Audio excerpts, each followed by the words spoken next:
So here I am, out on the streets with my head in my hands. I've got no plans, only to see you again.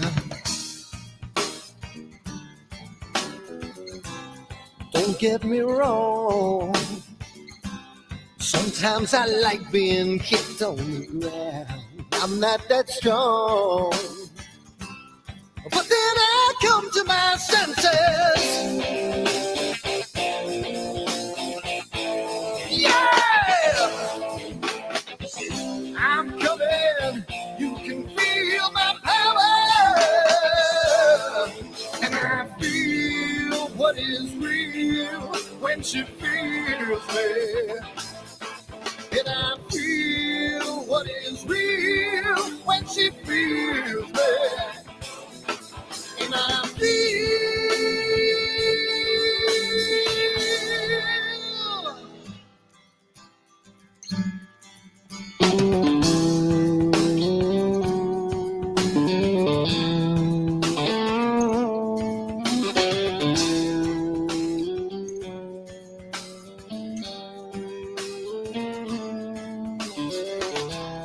don't be afraid. Don't do that man with the scar on his face. It's a charade. It's just the way you've been living. Yeah! I'm coming. You can feel my power. And I feel what is real when she feels me. And I feel what is real when she feels me, yeah.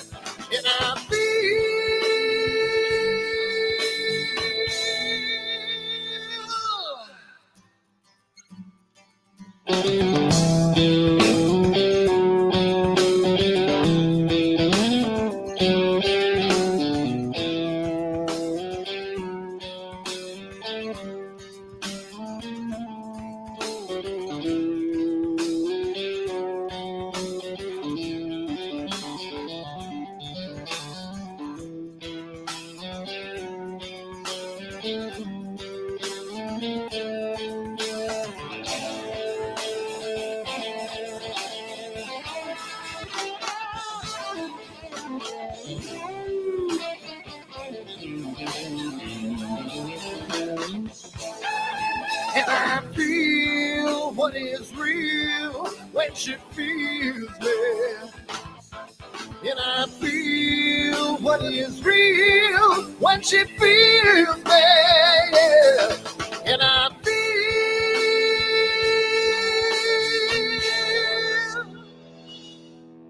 And I feel what is real when she feels me.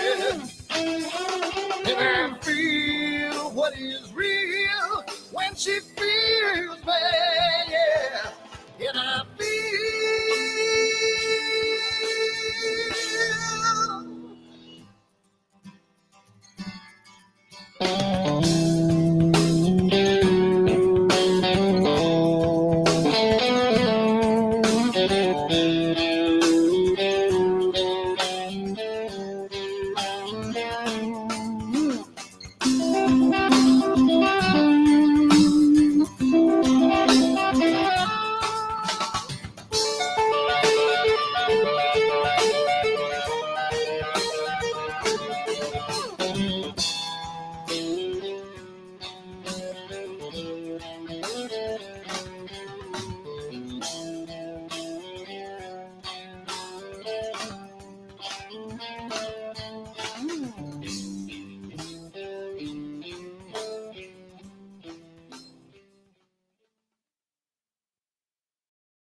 Hi everyone, Dan here, and I just wanted to put a little snippet about AstroWorld and what we do because I want to start getting the word out because I think it's becoming more and more of a giant community, and I want to get the word out to some other people. So what we do at AstroWorld is We hold astrophotography chats on Wednesdays at 9 p.m. and Fridays at 8 p.m. Eastern time. And we just talk astrophotography. Wednesday's more of a techie kind of advanced intermediate, and Fridays is more of a newbie kind of thing. So if you want to check us out, and if you want to, hang out with some semi-decent people that like to go off the rails a little bit and have fun while they're doing it, come check us out at astroworldweb.com, and you can check out the schedule, and you can sign up for all the free giveaways that we do. We just gave away an Eagle 4 Pro, an Optilong filter kit, Charles Brackenstein's books, and a whole bunch of other stuff. So come to astroworldweb.com, hang out with us, have a good time, and as always, remember to keep imaging, keep educating, and clear skies. And I'll see you soon. Bye-bye.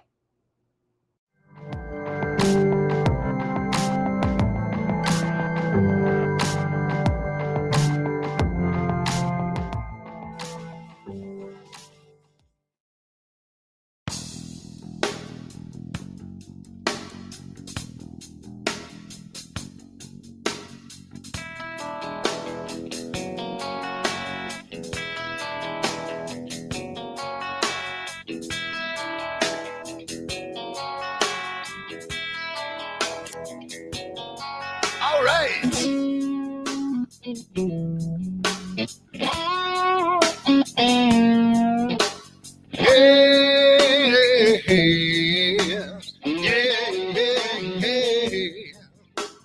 Where did my color go? Got your head in the sand. You can't be in control, using a powerful hand. I wanna be ya, I wanna see ya. Don't taste the kisses of hate. Don't try to tell me, don't try to sell me, don't try to say it's too late. You're gonna push me to the edge, back me in a corner, making me stand in your shoes. Push me to the edge, hot little cutter, it's black and white and blue. Black and white and blue, yeah. All right.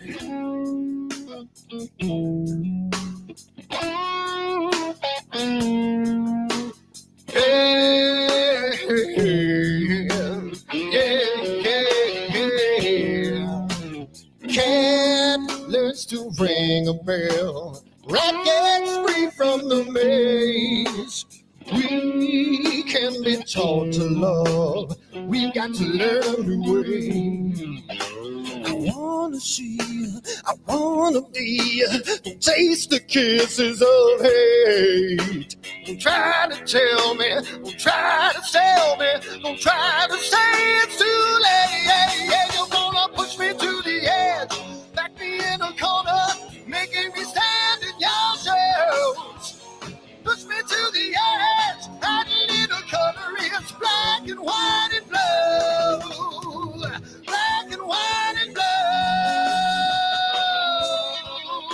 Yeah.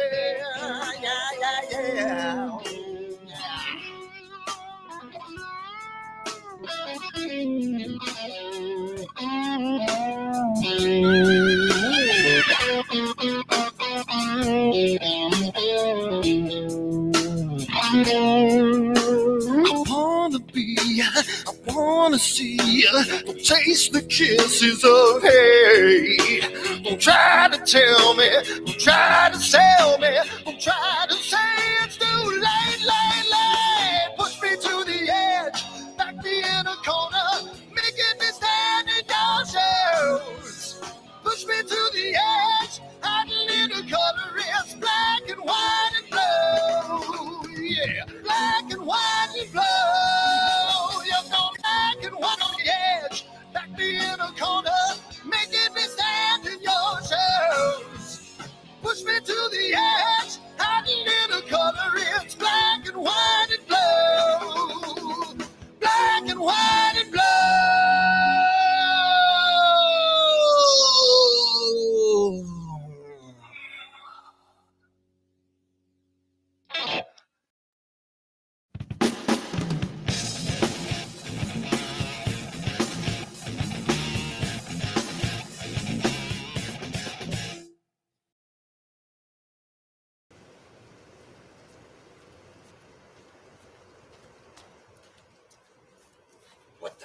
on my telescope now.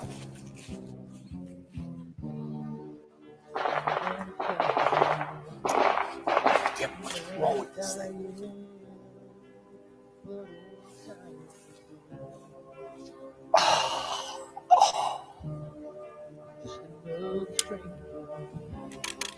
The lost Lone Ranger, can I break this spell?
I've seen a lot of bankers, and I've seen a lot of cops.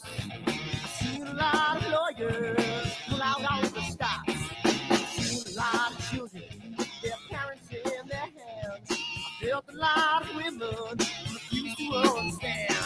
Well, I don't think I understand why we're making such a fuss. And I don't think I understand what's come of all of us. And I don't think I understand why we take this world for granted. I just want to get right back to Guitar Players Planet.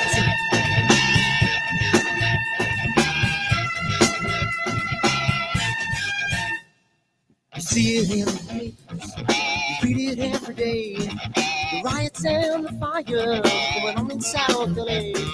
The muggers and the government, they're all wanting the same thing. They take for your money, I'm whatever else spring. And I don't think I understand why we're making such a fuss. And I don't think I understand what's come of all of us. And I don't think I understand why we take this world for granted. I just want to get right back to Guitar Players Planet.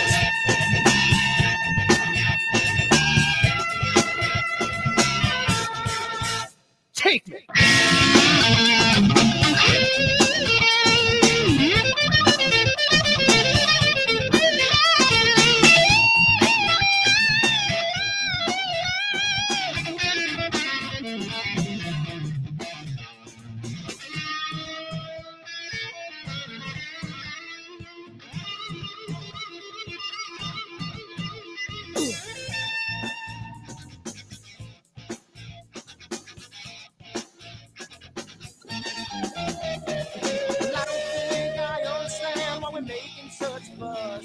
And I don't think I understand what's come of all of us. And I don't think I understand why we take this world for granted. I just want to get right back to Guitar Players Planet. Guitar Players Planet. Guitar Players Planet. Guitar Players Planet. Guitar Players Planet. Guitar Players Planet.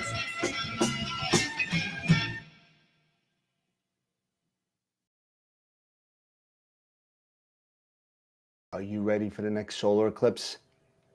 October, annular eclipse. Oh. Don't let your glasses fall off when there's a solar eclipse. You might hurt yourself.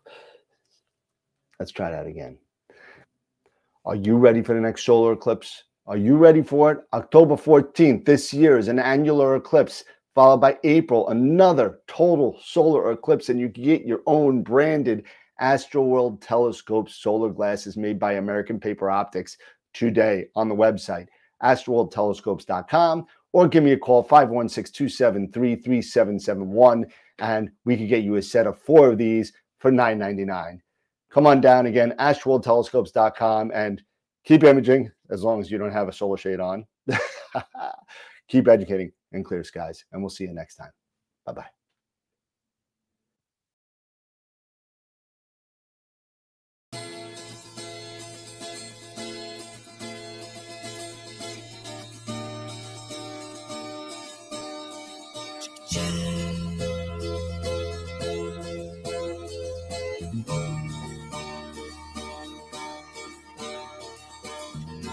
Sunny skies, the smell of palm tree air. Looking back, I could never feel fair. The way the music has touched my soul, the way that the South holds its control. But I've got a new way to choose. I'm gonna start running back to the land of the new. Oh, na na na na na na.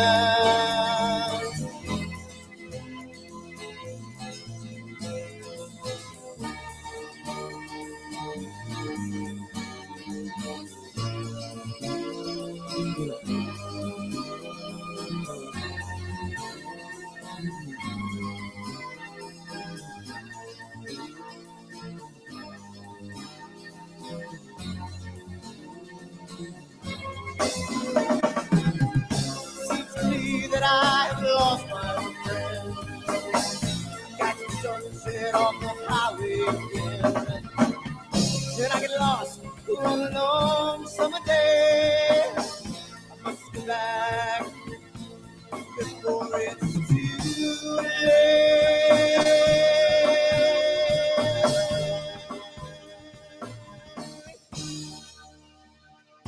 You're afraid, you're feeling alone. Time and space can never unfold. The holidays can ring in your fear. The ghost embrace can all let me tears. And I've got a new way to choose. I'm gonna start running back to land of the new. Oh, na na na na na na.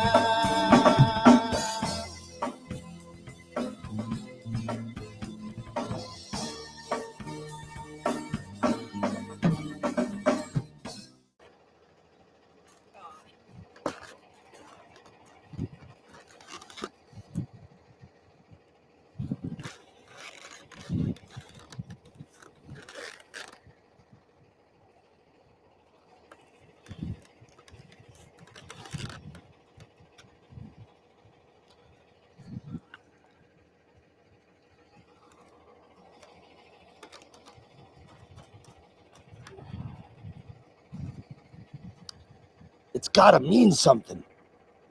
It's gotta.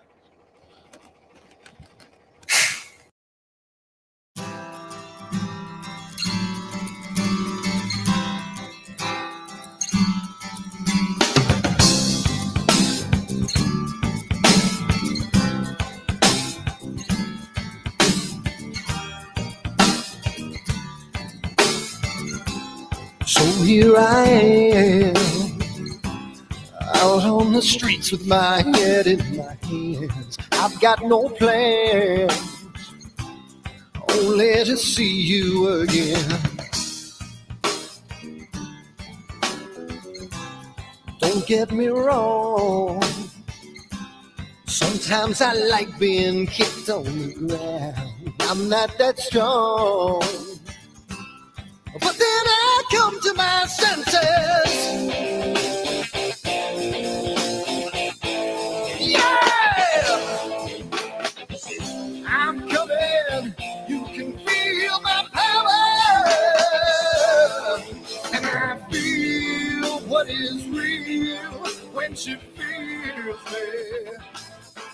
And I feel what is real when she feels me. And I feel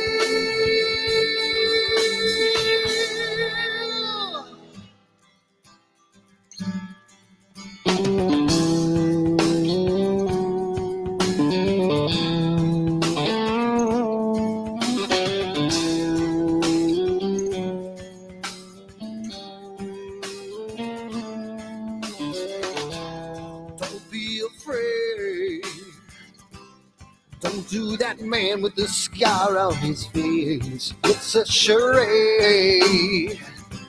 It's just the way you've been living.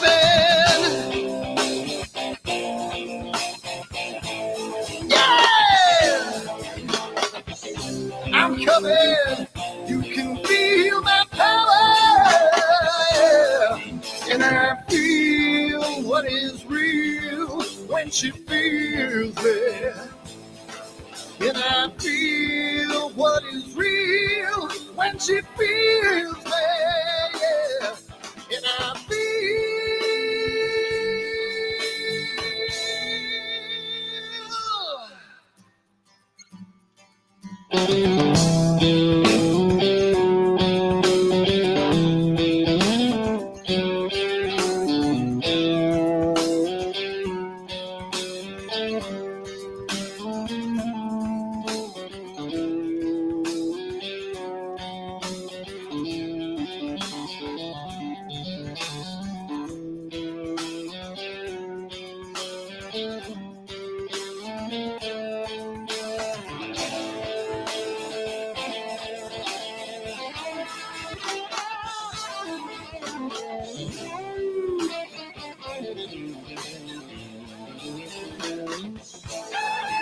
I feel what is real when she feels me. And I feel what is real when she feels me, yeah. And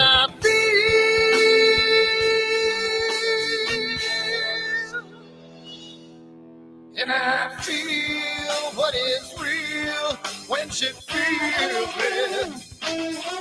And I feel what is real when she feels me, yeah. And I feel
Hi everyone, Dan here, and I just wanted to put a little snippet about AstroWorld and what we do because I want to start getting the word out because I think it's becoming more and more of a giant community, and I want to get the word out to some other people. So what we do at AstroWorld is we hold astrophotography chats on Wednesdays at 9 p.m. and Fridays at 8 p.m. Eastern time. And we just talk astrophotography. Wednesday's more of a techie kind of advanced intermediate, and Fridays is more of a newbie kind of thing. So if you want to check us out, and if you want to, hang out with some semi-decent people that like to go off the rails a little bit and have fun while they're doing it, come check us out at astroworldweb.com, and you can check out the schedule, and you can sign up for all the free giveaways that we do. We just gave away an Eagle 4 Pro, an Optolong filter kit, Charles Brackenstein's books, and a whole bunch of other stuff. So come to astroworldweb.com, hang out with us, have a good time, and as always, remember to keep imaging, keep educating, and clear skies. And I'll see you soon. Bye-bye.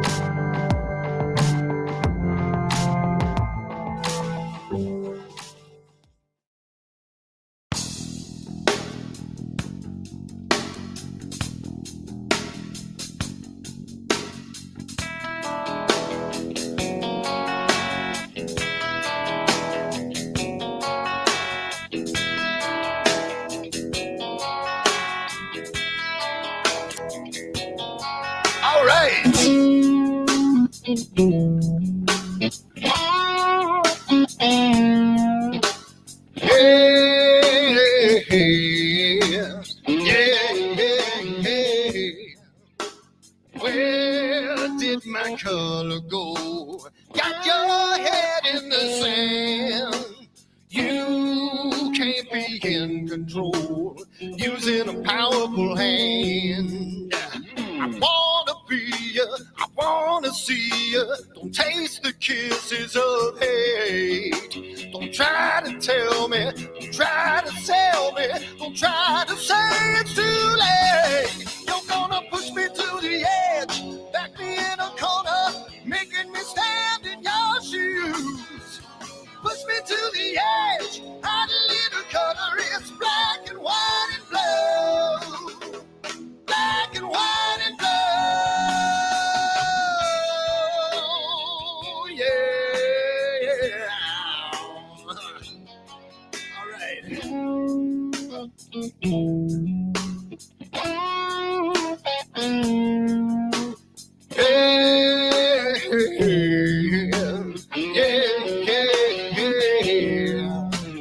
Cat learns to ring a bell. Rat gets free from the maze.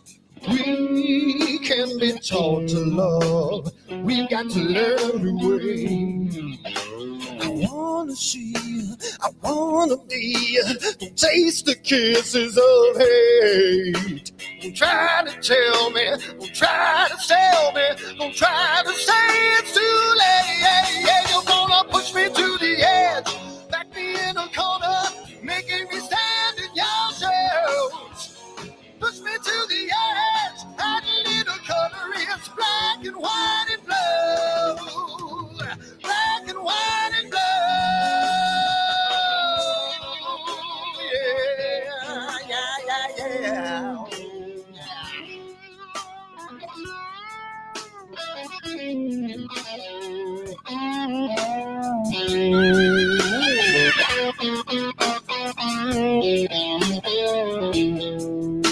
I wanna be, I wanna see, don't taste the kisses of hate.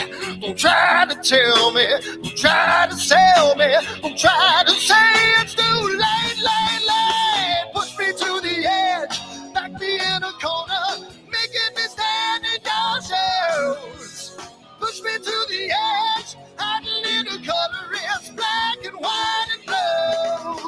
Yeah, black and white and blue. You're gonna black and white on the edge, back me in a corner, making me stand in your shoes.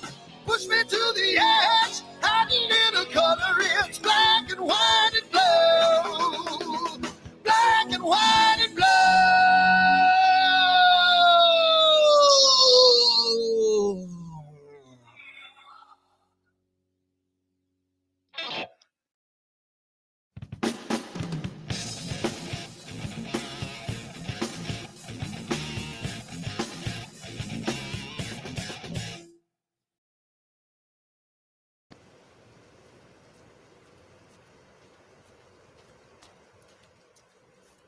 What the hell's wrong with my telescope now?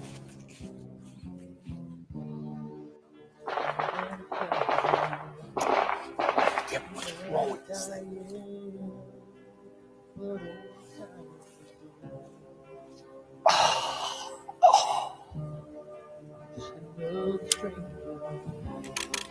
The lost Lone Ranger, can I break this spell?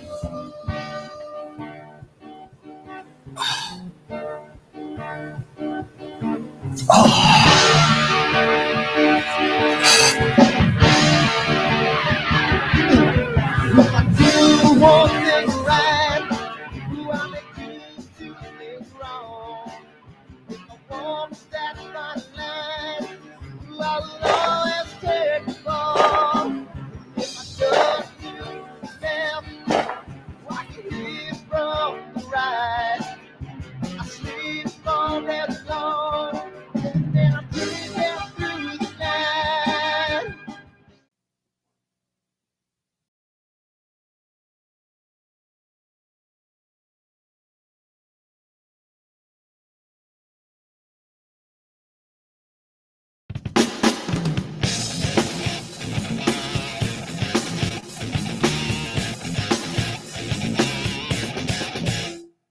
I've seen a lot of bankers, and I've seen a lot of cops. cops. I've seen a lot of lawyers pull out all the stops. I've seen a lot of children with their parents in their hands. I felt a lot of women refuse to understand.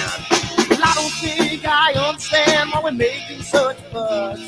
And I don't think I understand what's come of all of us. And I don't think I understand why we take this world for granted. I just want to get right back to Guitar Players Planet.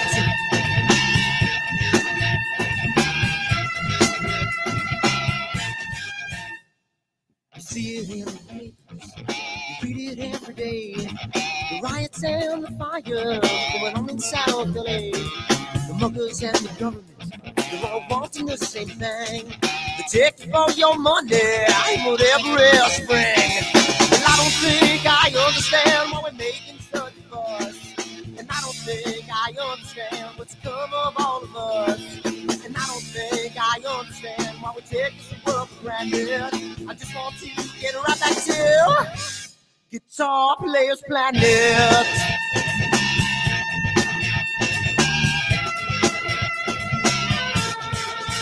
Take me.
Are you ready for the next solar eclipse? October, annular eclipse. Oh. Don't let your glasses fall off when there's a solar eclipse. You might hurt yourself. Let's try that again. Are you ready for the next solar eclipse? Are you ready for it? October 14th this year is an annular eclipse, followed by April, another total solar eclipse, and you can get your own branded AstroWorld telescope solar glasses made by American Paper Optics today on the website, AstroWorldTelescopes.com, or give me a call, 516-273-3771, and we could get you a set of 4 of these for $9.99. Come on down again, AstroWorldTelescopes.com, and keep imaging as long as you don't have a solar shade on. Keep educating and clear skies, and we'll see you next time. Bye-bye.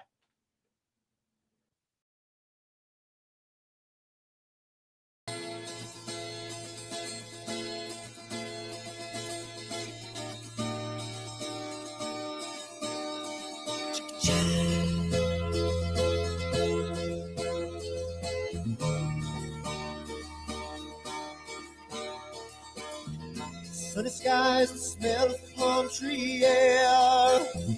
Looking back, I could never feel fair. The way the music has touched my soul, the way that the South holds its control. But I've got a new way to choose.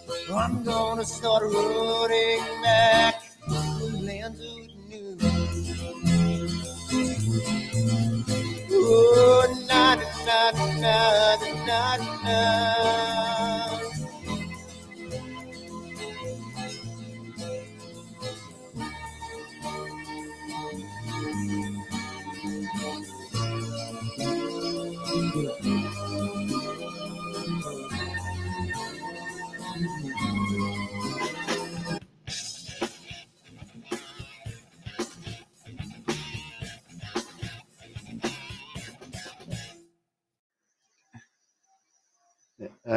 And sorry about that, guys. All right, it wasn't perfect. There we go.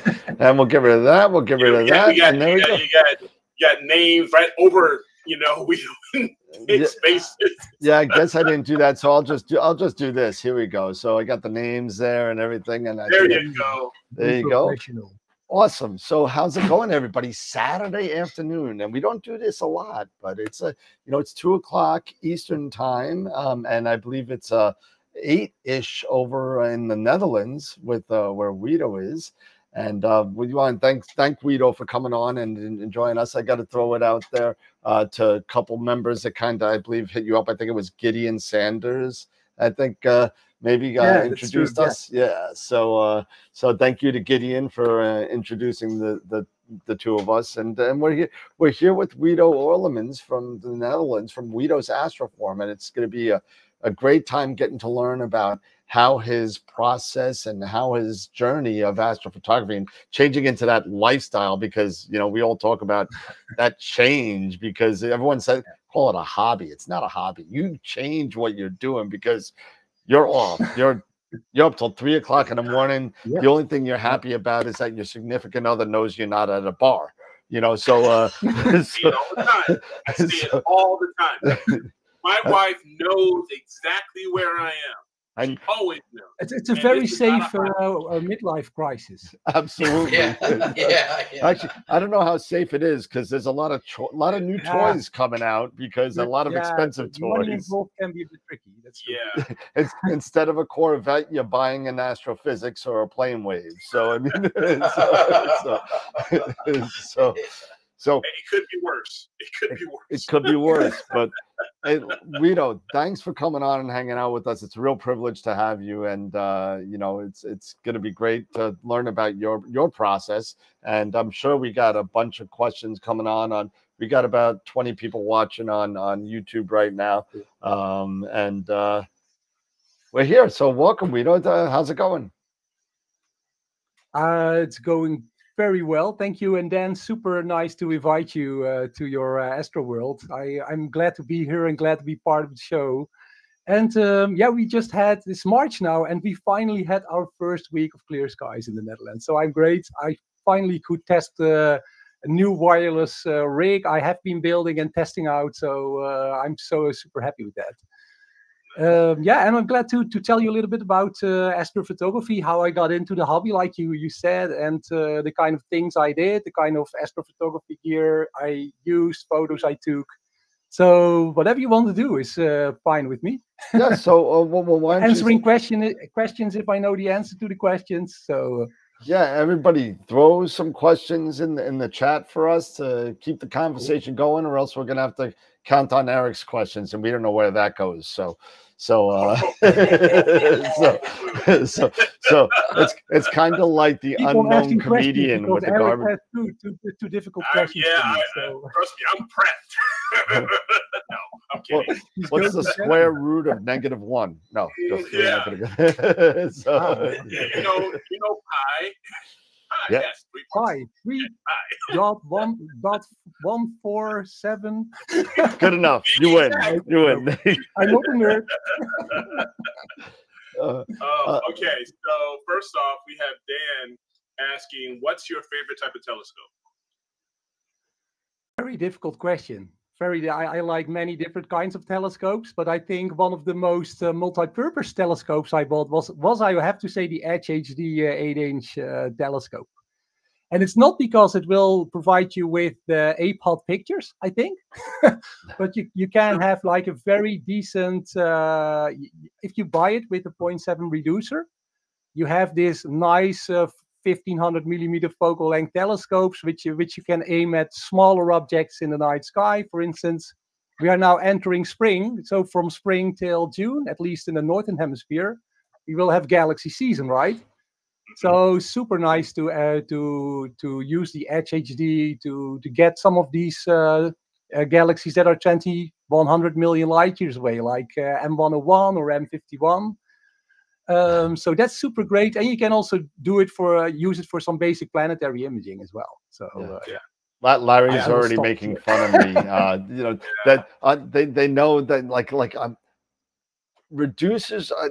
reducers are fine for me with longer focal length telescopes, and everybody, it's like real estate though to me. I'm like, I don't want to give away 1 millimeter of anything when especially when I'm dealing with a refractor sub 1,000 millimeter type stuff.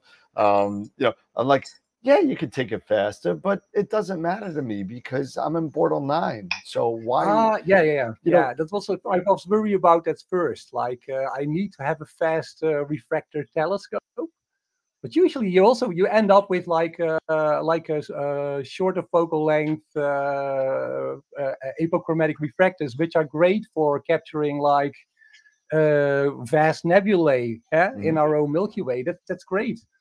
But at one point you get aperture fever. Yep. You're looking at that Pac-Man nebula and you think, I want to have a higher resolution image. Or you're looking at that M51 Whirlpool Galaxy, you want to zoom in. And then you can have a longer focal length refractor, but at one point they get really heavy.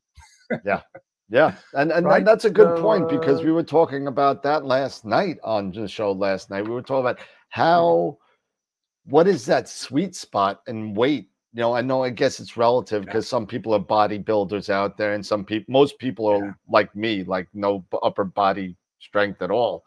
You know, but you know that you know. I was thinking maybe like the 9 1/4 we were talking about was that kind of sweet spot as far as portability and focal length is concerned. Yeah, I think you're about right. I think if you look at also the apochromatic refractors, they go to I'm calculating in millimeters, but they go to about 127, like 130 millimeters. There are some bigger ones out there, but I think when you get to 8, 9 inch, people will switch. People will switch to I think a modified Schmidt-Cassegrain, or maybe also what is it? A Ritchie Chrétien, for instance. Yeah, the RCs. But how do you pronounce it actually? But, you sounded like you got it just right on. Yeah, you got it just right.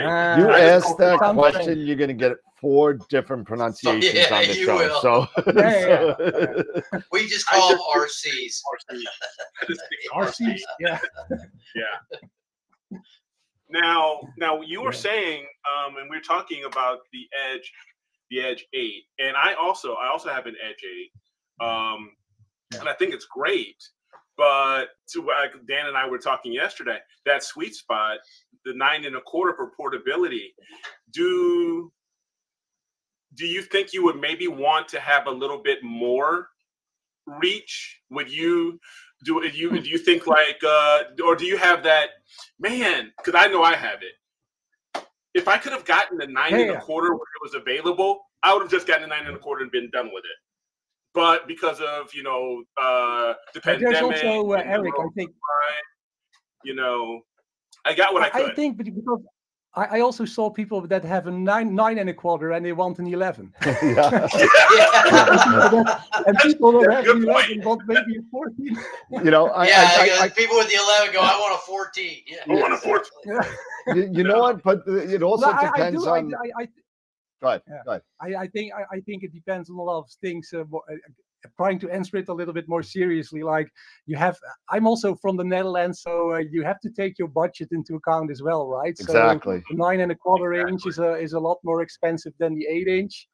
I would have liked to buy actually the 9 1/4 inch, but there is like the money aspect, and also I think weight, just carrying outside, setting it up. And I don't know exactly the differences from the top of my head, but I think like at one point also these modified Schmidt-Cassegrain telescopes, they get a lot heavier, right? So the 8 inch, I really like it because I keep it inside. It weighs about 6-7 kilos. I can set it up. If I use it for deep sky astrophotography, I'm completely happy with that. I mean, 1500 millimeter focal length. I get very nice pictures of galaxies and some of the smaller nebulas. But for planetary imaging, definitely you want to have a bigger aperture and a longer focal length telescope to do some really high resolution imaging there. I would have loved to have a C11. You know, but at the same time, I mean, in my skies, Saturn is about like, it's very low on the horizon, So yeah, what do I want to say? What when I'm latitude are zooming you? into Saturn, and I have a lot of like turbulence in the air. I'm shooting through a lot of air. I don't know if I can get a good high resolution shot of a planet, even using a big telescope when my planets are very low on the horizon. That's And what you said you were at 42, right? Latitude? 52. Oh, 52. 52. Okay. Yeah. Yeah, that's a big Yeah, I difference. think that I'm Vancouver at is something. 42 myself. Yeah. So 50 is a big So difference. Jupiter is great, Mars is great for me, but if Saturn is really like 20, 25 degrees up in the sky. And yeah, I never got a super high resolution picture with the Edge HD, but I think it's more because of the sky conditions than that it has to do with the optics. All right. Well, we got another question for you. This is from Beatrice. Which astrophoto of yours are you most proud of, and why, and where can we view it? Oh, that's three questions. Yeah. I don't want to brag. I'm not the best astrophotographer. I will never say that. But I did have one, and I think it's the only one astronomical picture of the day. So that has to be my favorite picture because and actually I cheated. Or you can call it a science experiment. Okay. I can show it to you if you want. Yeah, show it. Yeah, for sure. But can I do like a PowerPoint share or how do I do it's on the bottom. I think it's a red computer. It says toggle screen sharing. Okay. Toggle screen sharing. I'm very good at it. I'm 47 years old. I should be able to do this. Oh, you're still young. Don't worry. You're fine. I don't see the window, entire screen. No, I don't see it. You can look it up. Sorry about that. Tell me where it is, and I can bring it up if you want. So yeah, it was I think an APOD in 2021, November 2021. Wido Oerlemans. November. It was the Pac-Man Nebula also. So if you Google it, maybe I can also Google it. Yeah. Pac-Man. But anyway, the reason why I'm proud of that is that I did like a narrowband image of the Pac-Man Nebula with my Edge HD telescope. So that's about 9 hours of data. Not super special, but I got a nice Hubble palette picture of that nebula. And then I read up a little bit on what's going on inside that nebula. And there are a lot of newborn stars that are not visible in the visible light spectrum. So I was searching a little bit on the internet, and then I saw you have the Chandra X-ray Observatory, like a professional space-based telescope that images the night sky or images the universe in X-ray.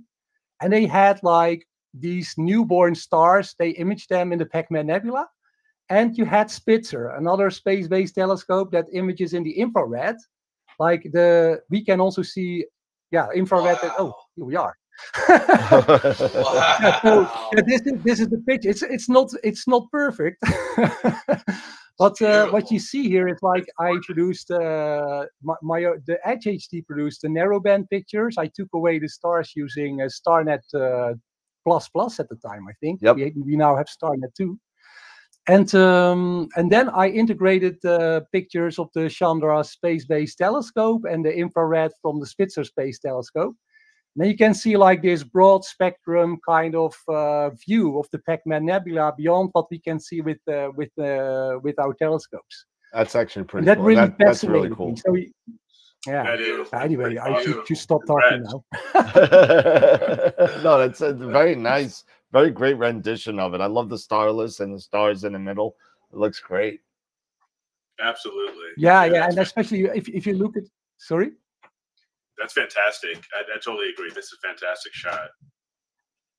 Yeah, it's not only my shot, so that's why I said it's a little bit like okay. 50% but it's okay, and 50% thank you, space-based telescopes. But what I find fascinating, for instance, that if you retake the picture, you can see like a dark cloud, that would be the mouth of the Pac-Man Nebula, right? Yeah. Right. So if we would look at that would be just dark. And I always assumed that's just like that where the nebula ends. and like there's just a lot of space behind that nebula. But if you look at the Spitzer data, you see that entire mouth is covered up. So actually, there's a lot more ionized hydrogen gas inside that nebula than that we can see. Nice. It really opened up like, oh wow, we are only seeing this very small part of the universe with our telescopes. So exactly, yeah, I was fascinated with that. Yeah, yeah. There you go. Really cool. Nice. That is really, really cool. So yeah, everyone's saying, "Whoa, how awesome!" There you go, some nice clean shots. Oh, cool. Very, very worthy of the A-pop. So we talked a little bit about light pollution here, Wido. Yeah. What is your Bortle or SQM level? So where I'm from, I'm really imaging from a city. So I'm in I'm Bortle 7, Bortle 8, depending on the app you check. But that's a red to white zone, I think. So, and in the Netherlands, the light pollution is actually pretty heavy. So I think you cannot go below Bortle class 4 in the Netherlands. So if you want to visit some dark skies, then yeah, you have some in France, and in Spain there are still some really dark skies available. But so yeah, it's terrible. It's I don't know what to. Yeah, I really am grateful that there are some like tricks to still do astrophotography in this light polluted sky. Yeah. And I think on the one hand, that narrowband imaging, I think a lot of people who are in light polluted skies do narrowband imaging. So that's great to have this high contrast view of the nebulae. And I also think the software is getting better. So yeah, I never dared to do like broadband under city light polluted skies, but during the last year I did some. And I think like this, you have dynamic background extraction and Grexpert and all these kind of things. These tools in PixInsight, they just keep on getting better and better. I know. So we were talking about that. Actually, sorry, we were talking about that behind the scenes, and the guys that watch the show know about my telephone wires and issues and stuff like that. So I don't have to go about that again. But I mean, you know, to your point on the software, with just even the updates with WBPP, forget about Russ Croman's AI stuff and all the, you know, all that kind of stuff that's coming out, and Grexpert and all that. I mean, just WBPP from PixInsight is now starting to realize what's part of a star and what's not, and was able to now reject those lovely diffraction spikes that I've been getting only on the bright stars because of the telephone lines. So I mean, your Saturn rings. Yeah, everything, every bright star looked like Saturn. It was crazy. It's the same thing with because Dan, majority of us, we use PixInsight. I personally use AstroPixel processor majority. I do a big mix, and the same thing when you're the new software that's coming out, it is getting so much better and more helpful just with that dynamic background extraction, be it within PixInsight, and now APP is getting more improved. And we're not, of course, there's Grexpert and Blur Exterminator, but things now are getting better because so many of these programmers and designers, they start understanding more and more people are doing this, especially since the pandemic.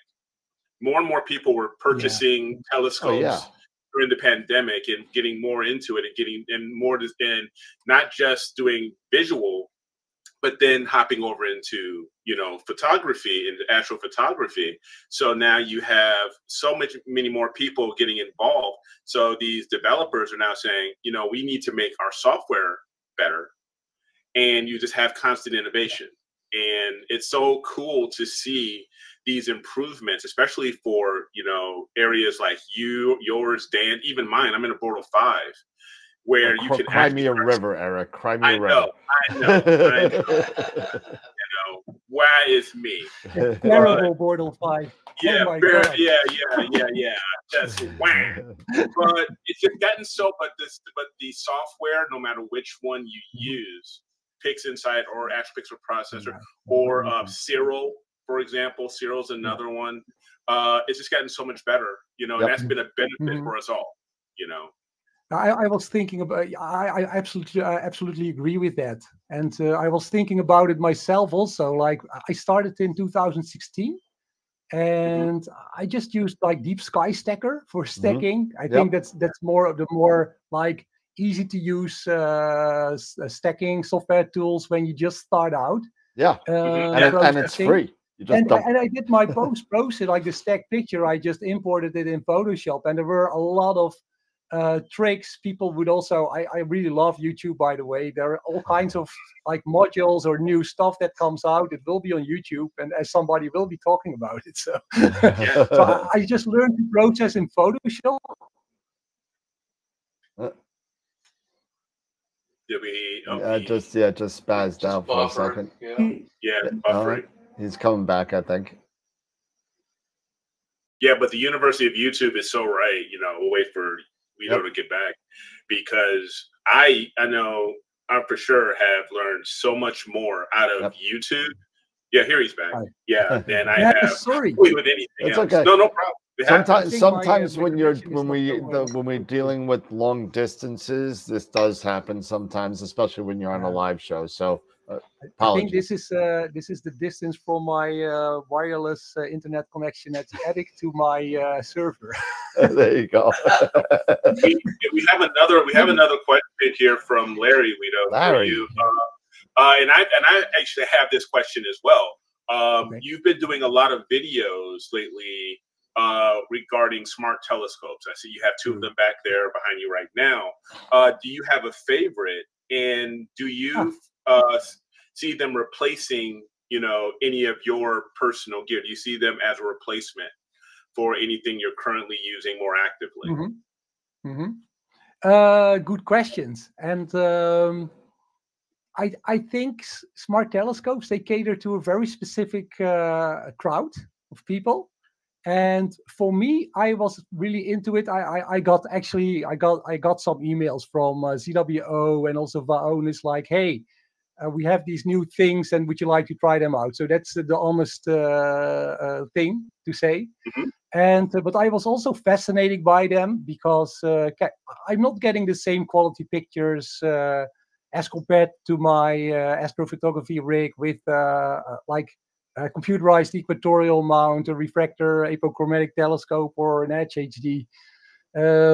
But at the same time, it's so easy. They are wireless, they are lightweight. You don't need to have a lot of knowledge of astrophotography.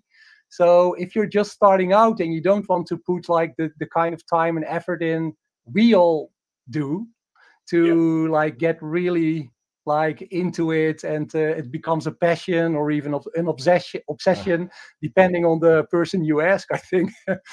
So I think a lot of people, they can just, if you do some naked eye stargazing, you come home and you think, I want to see a little bit more of the night sky. Instead of buying a good set of binoculars or instead of buying a visual telescope, you can also get one of these guys, like Vaonis Vespera or a C-Star S50 or a Dwarf 2. And I say the favorite, and I'm all over the place with my thoughts on this, but actually, what I do, I use them to survive the winter.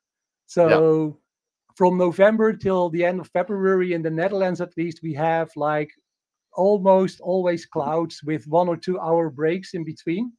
And then I don't want to carry out my EQ6R Pro and Edge HD. And by the time I get that all running, I don't have an observatory. So by the time I get that running, the clouds will have rolled it back in again. So, and with that being said, I would say the cheapest smart telescope is, of course, the C-Star S50 and the Dwarf 2.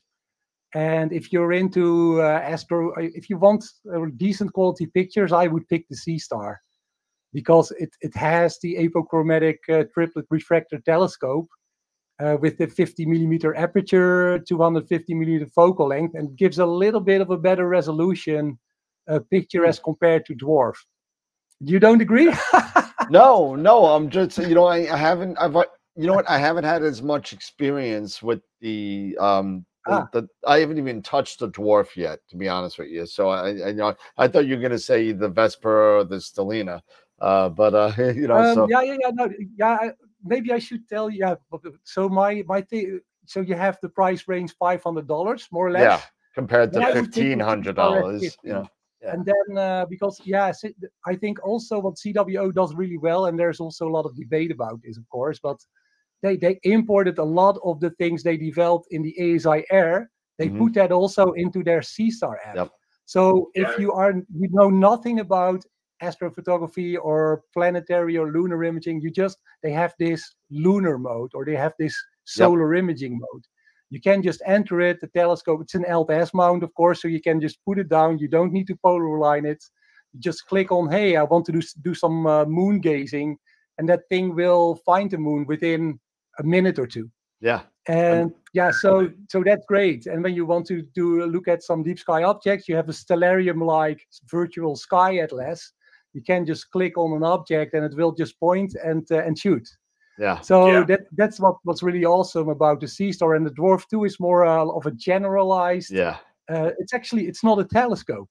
No, it's a little camera. Big revelation. The Dwarf 2 is not a telescope. Do you know what sensor that the C-Star uses? Sorry?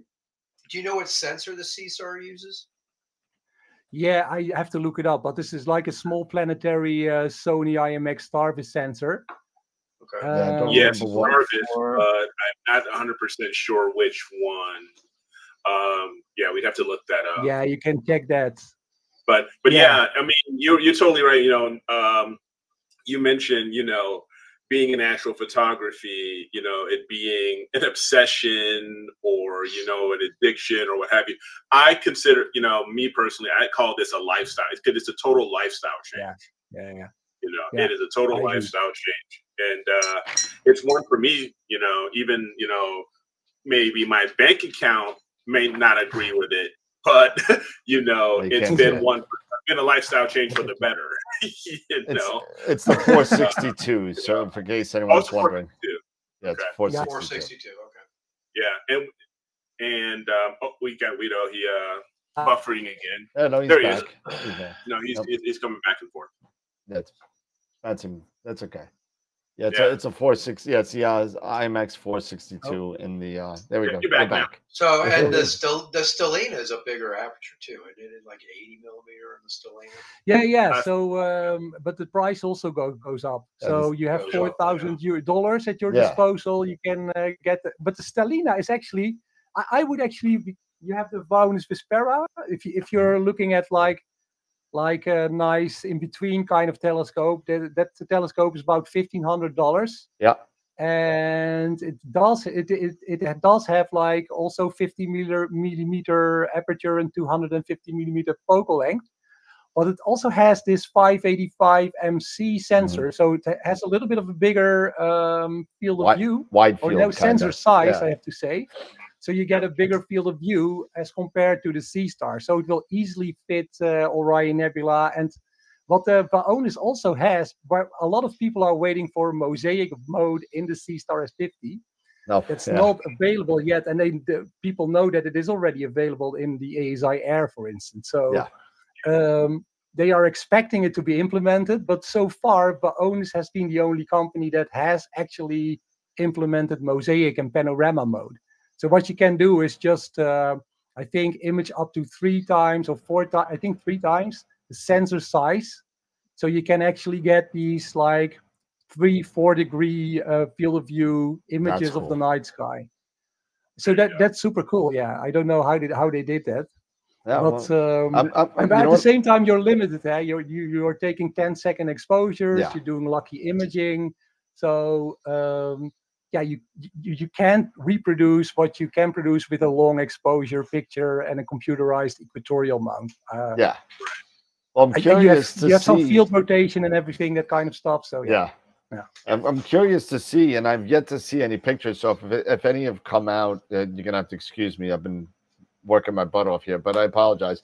But I'm curious to see the first images out of that the Celestron Origin, the Rasa Smart Telescope, the 6-inch Rasa. Right. Oh yeah, the 6-inch Rasa. I don't know Yeah. anyone that's bought one, purchased one, asked about them, whatever, because I mean, at what point do these smart telescopes get too large to be a portable kind of thing? You know what I mean? What point did it get to be too big?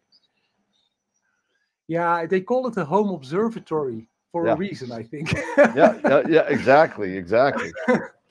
Now we talked a little bit about budget, Wido, and trying to be more budget conscious, because I'm going to throw a scenario at you. Oh no! Since we've been talking about budget, if you and I had this written down, if you have a budget of say $15,000 US, or say 14,000 euros, 15,000 to get an entire your dream rig, what would that be? More money. Ooh. No. Dream rig is more money. Your wife, like with my wife, she'll like, this is your budget. You're not going a penny over it. This is it. So say 15,000 or 14,000 euros, because that's kind of about the same, maybe a little bit more. Where very difficult. would you be? One rig? Yeah, one rig. Only one. I think I would first spend it on a very good computerized equatorial mount. Yep. I think I have been saying this from the beginning, like you have to put your money where your mount is, something like that. Yeah, exactly. I really believe that. So you want your only competitor to be your star. Sorry. Yeah, was there a particular amount that you would that you would say you would love to have, or would be? I don't know. I never looked at that kind of budget, but okay. I guess EQ8, something like that, on a nice. But how much is that? It's about 5,400 US, so maybe about 4,500. I still have 10,000. Yeah, you still have 10,000. Okay, then we need like, what is the biggest camera sensor, CMOS sensor available? 6200, I think, something like that. Yeah, full frame. The 6200. Yeah, full frame. you go Moravian with the medium format if you want. Yeah. But okay, we'll stick with the 6200. Yeah, and then for a telescope, it's really tricky. It depends a little bit on what you're aiming to shoot, I think, right? That's true. Yeah, exactly. Exactly. Yeah. And what would you prefer more to do? Is it more wide, or is it more long focal length, or is it somewhere in the middle? Yeah, I've been all over the place. I do like it when you have I do like a long focal length picture of the night sky. They just. But I think that is because I have owned a refractor already. So if you have like a 500 or 600 millimeter refractor, you are first amazed by like the total object of the Rosette Nebula or the Orion Nebula, or you can take it all into one picture, and then at one point you'll gravitate more towards tinier objects, I think, and you want to get some more detail. For instance, if you're imaging the Hart Nebula, that's great, but you want Merlot. What is it? I don't know the number 15, exactly. 15. The heart of the Hart Nebula. Yeah. So it really, I would have a very difficult choice buying just one telescope.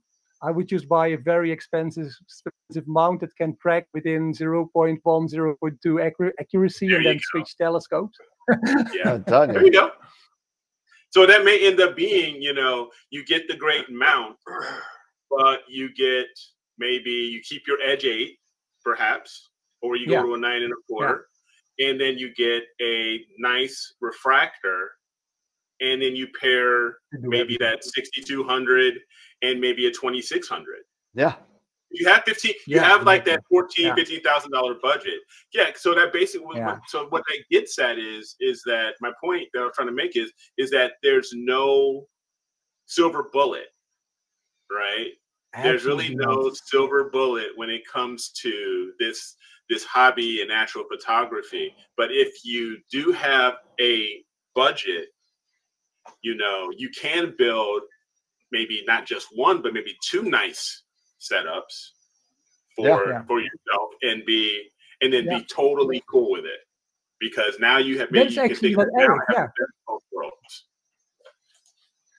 Super good point you make, because I was thinking, when you said that, I was thinking about the different seasons we have. So for instance, we are now entering spring, and now I'm really eager to get my Edge HD with the 0.7 reducer up and running, because I want to capture those tiny galaxies.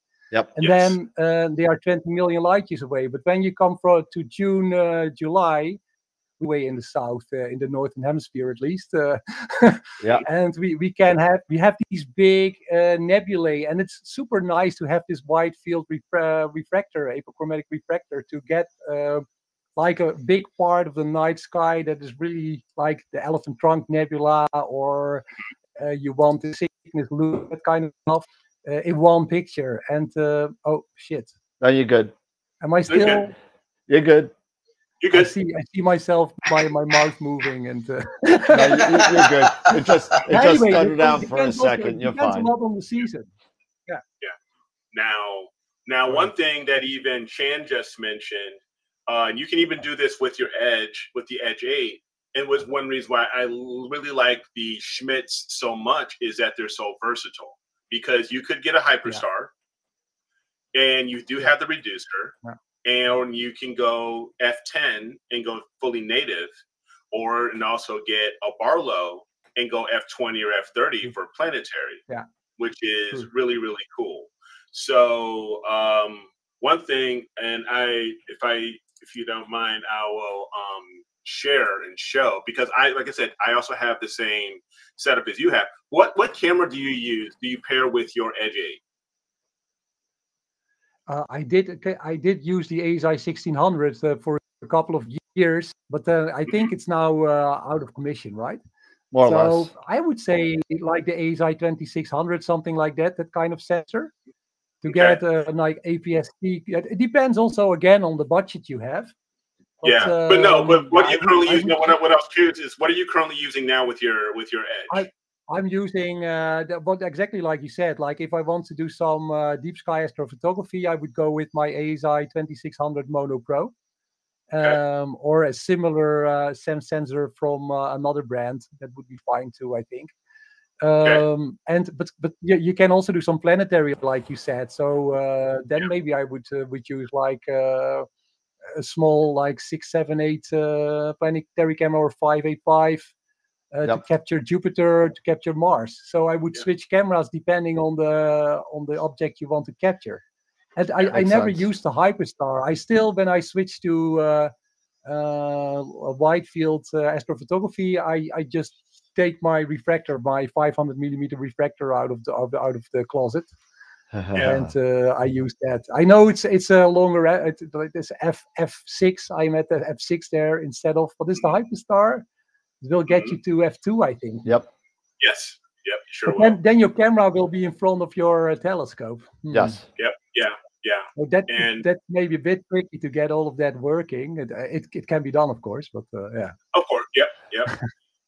Because here, I'll share with you my screen here, because I have the same setup. Cool. I have something similar. So this is just a raw of the Medusa Nebula. It's a planetary. And so this is great. And this is with a 533 sensor. So you have that much smaller chip, but it seems, but it gives you that more narrow field. So you can really almost get even a bit more reach, right? Then because one thing that I noticed with the 2600, because I have that as well, is that with using the reducer, it cuts your image circle down so much,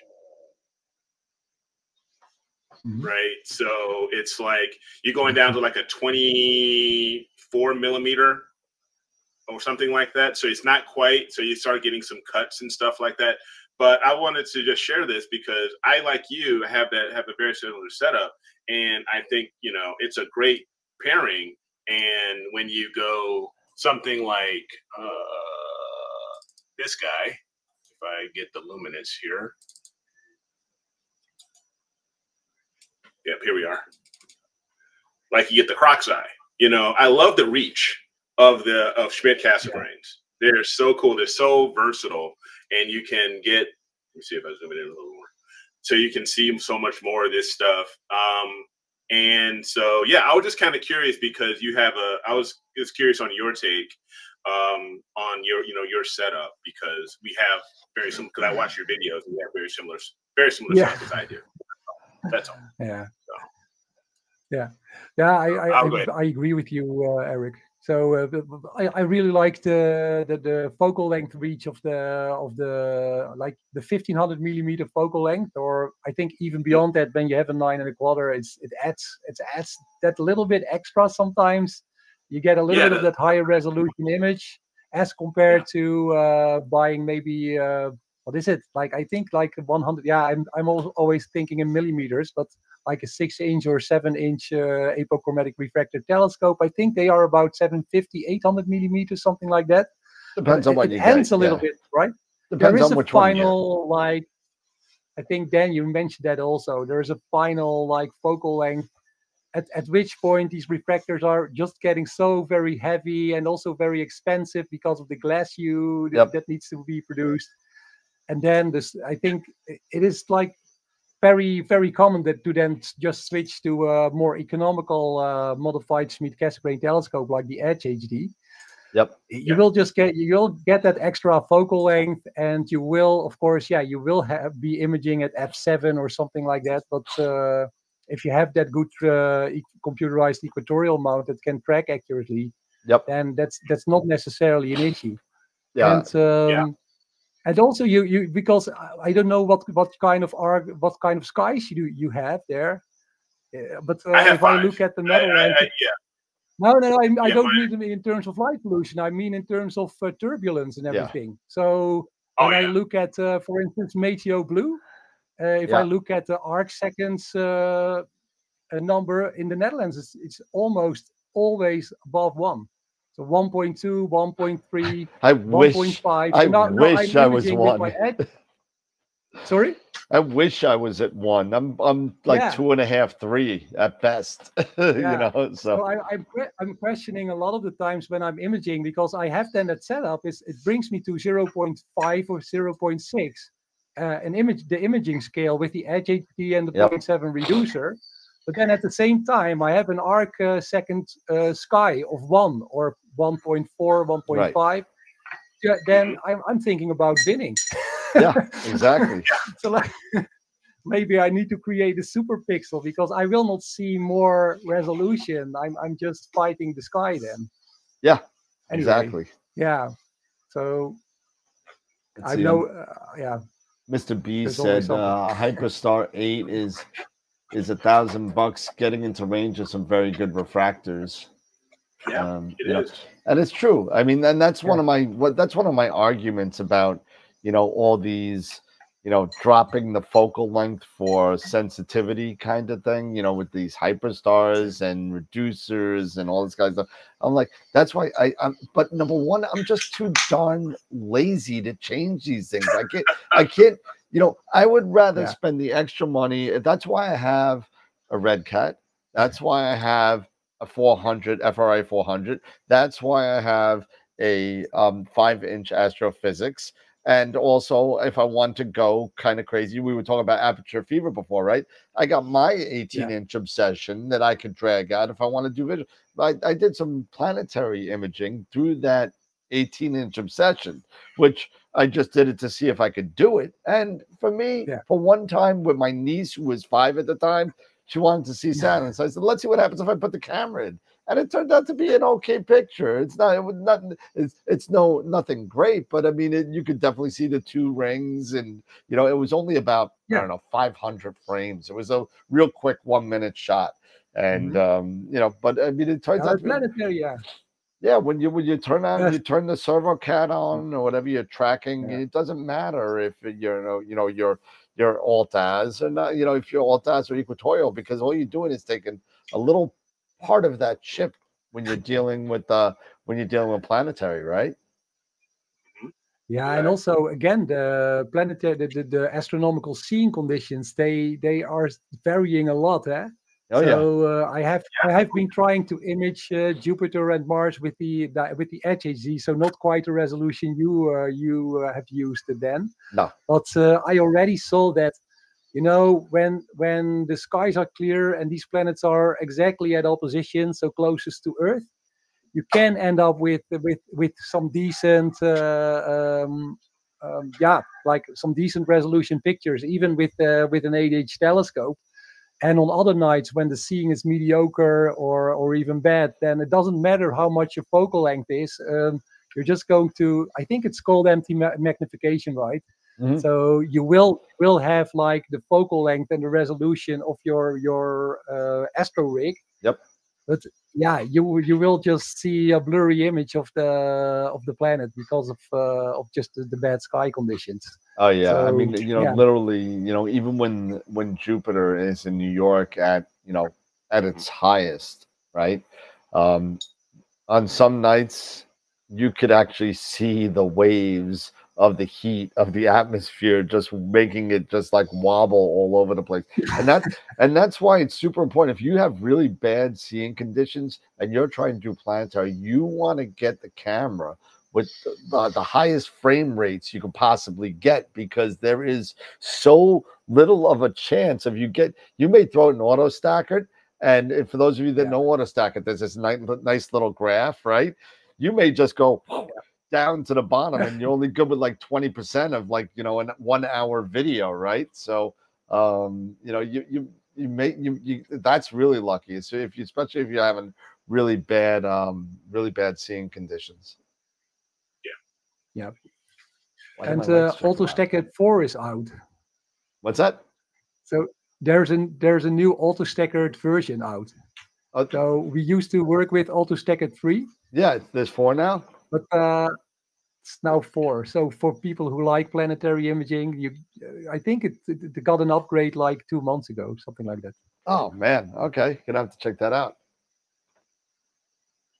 Yeah, it's a Dutch developer, so I like to There you go. You know, to promote him. hey, even in the U.S., AutoStacker is the program that I turn people on to when they're doing planetary, because there is a lot of, you know, like you were saying before, there's a lot of YouTube demonstrations, at least on 3 and even 2, you can find them out there.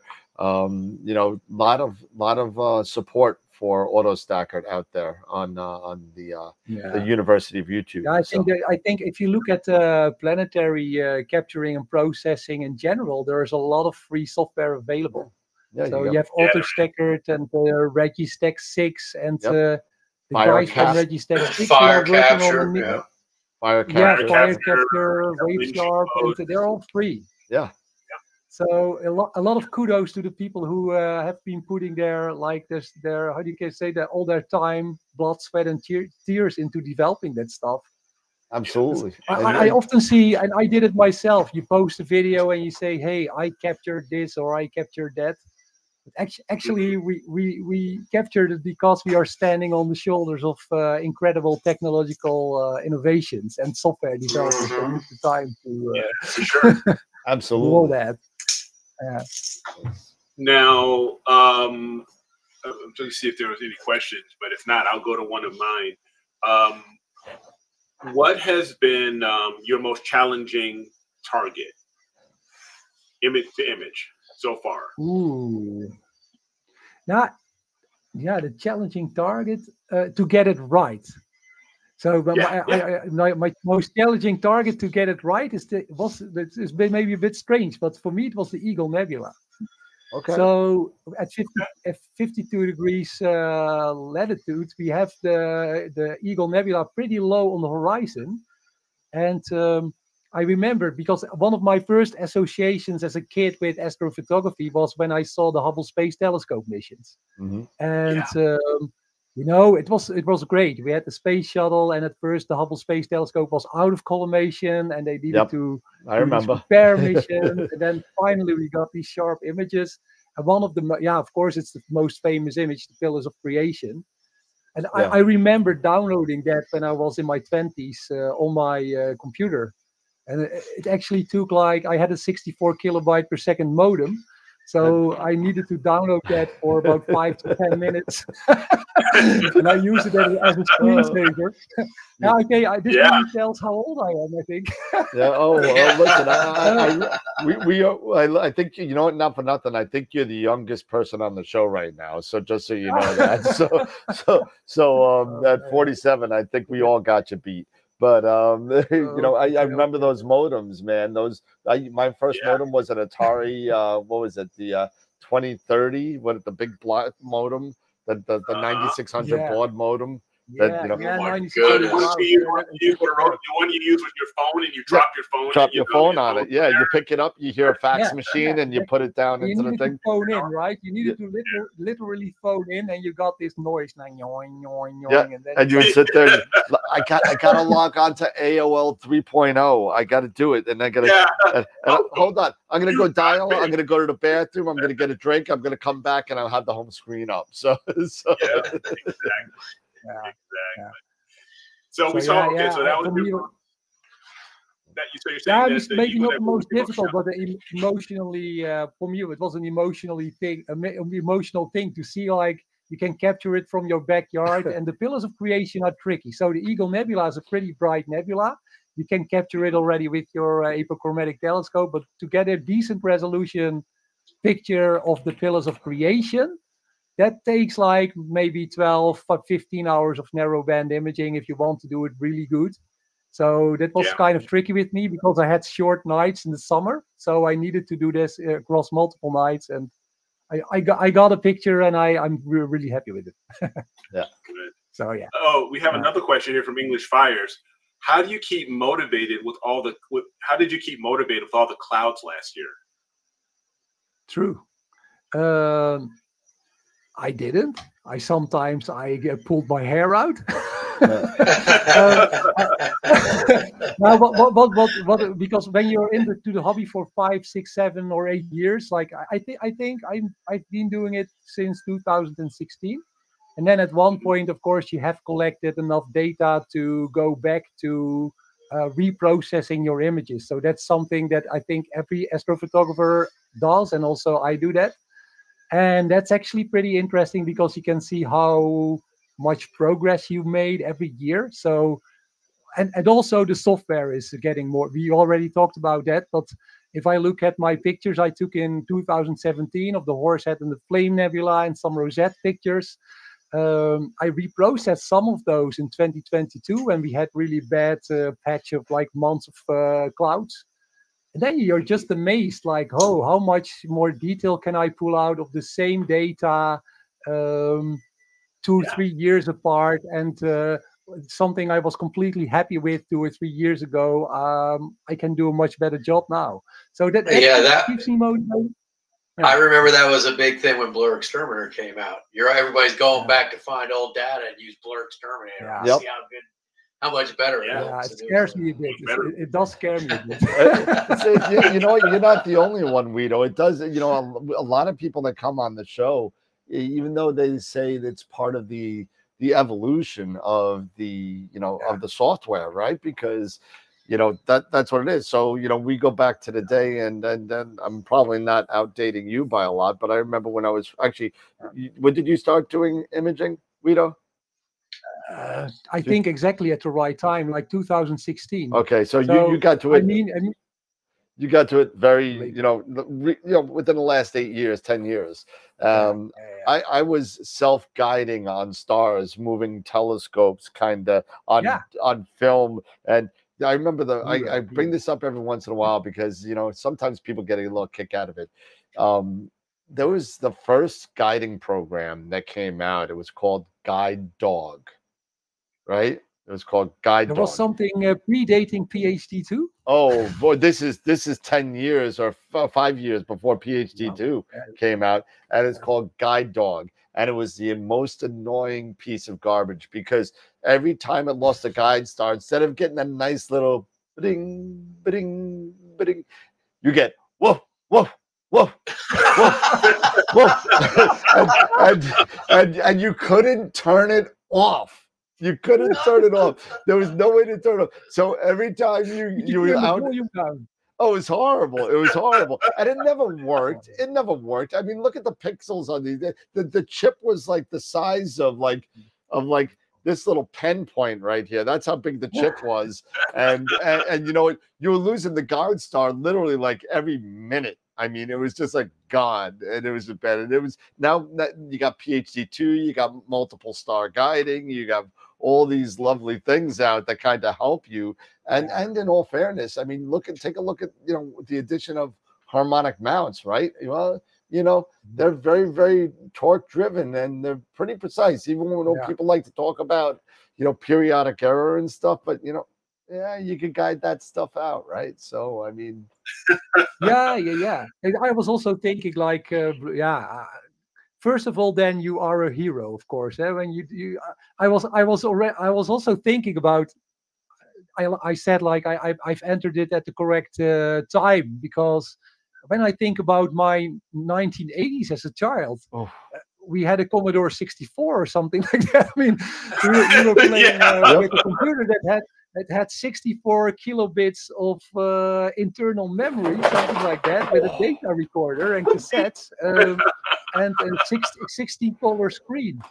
An analog camera. So okay, now we are getting back. Oh, he's breaking out. He's going into this closet death or something. So he's breaking stuff out. So this is, I gotta say thank you to Jason Pellegrini, because we were talking about this on the show, and I was going back to the 70s and 80s, and we were thinking about, oh God, I remember playing on this thing, and it was pretty bad, but I was said, you know, but here you go. So this is the Timex Sinclair 1000, and this has the additional RAM module of a whopping 16 kilobytes of RAM in here, and it just slides right onto the back right there. And he updated it with an RCA out for video, a headphone jack for your ear, and he kind of made a little power supply out of it, so I could plug it in anywhere. So I said, oh man, he's like, I got one. And it goes back to the day.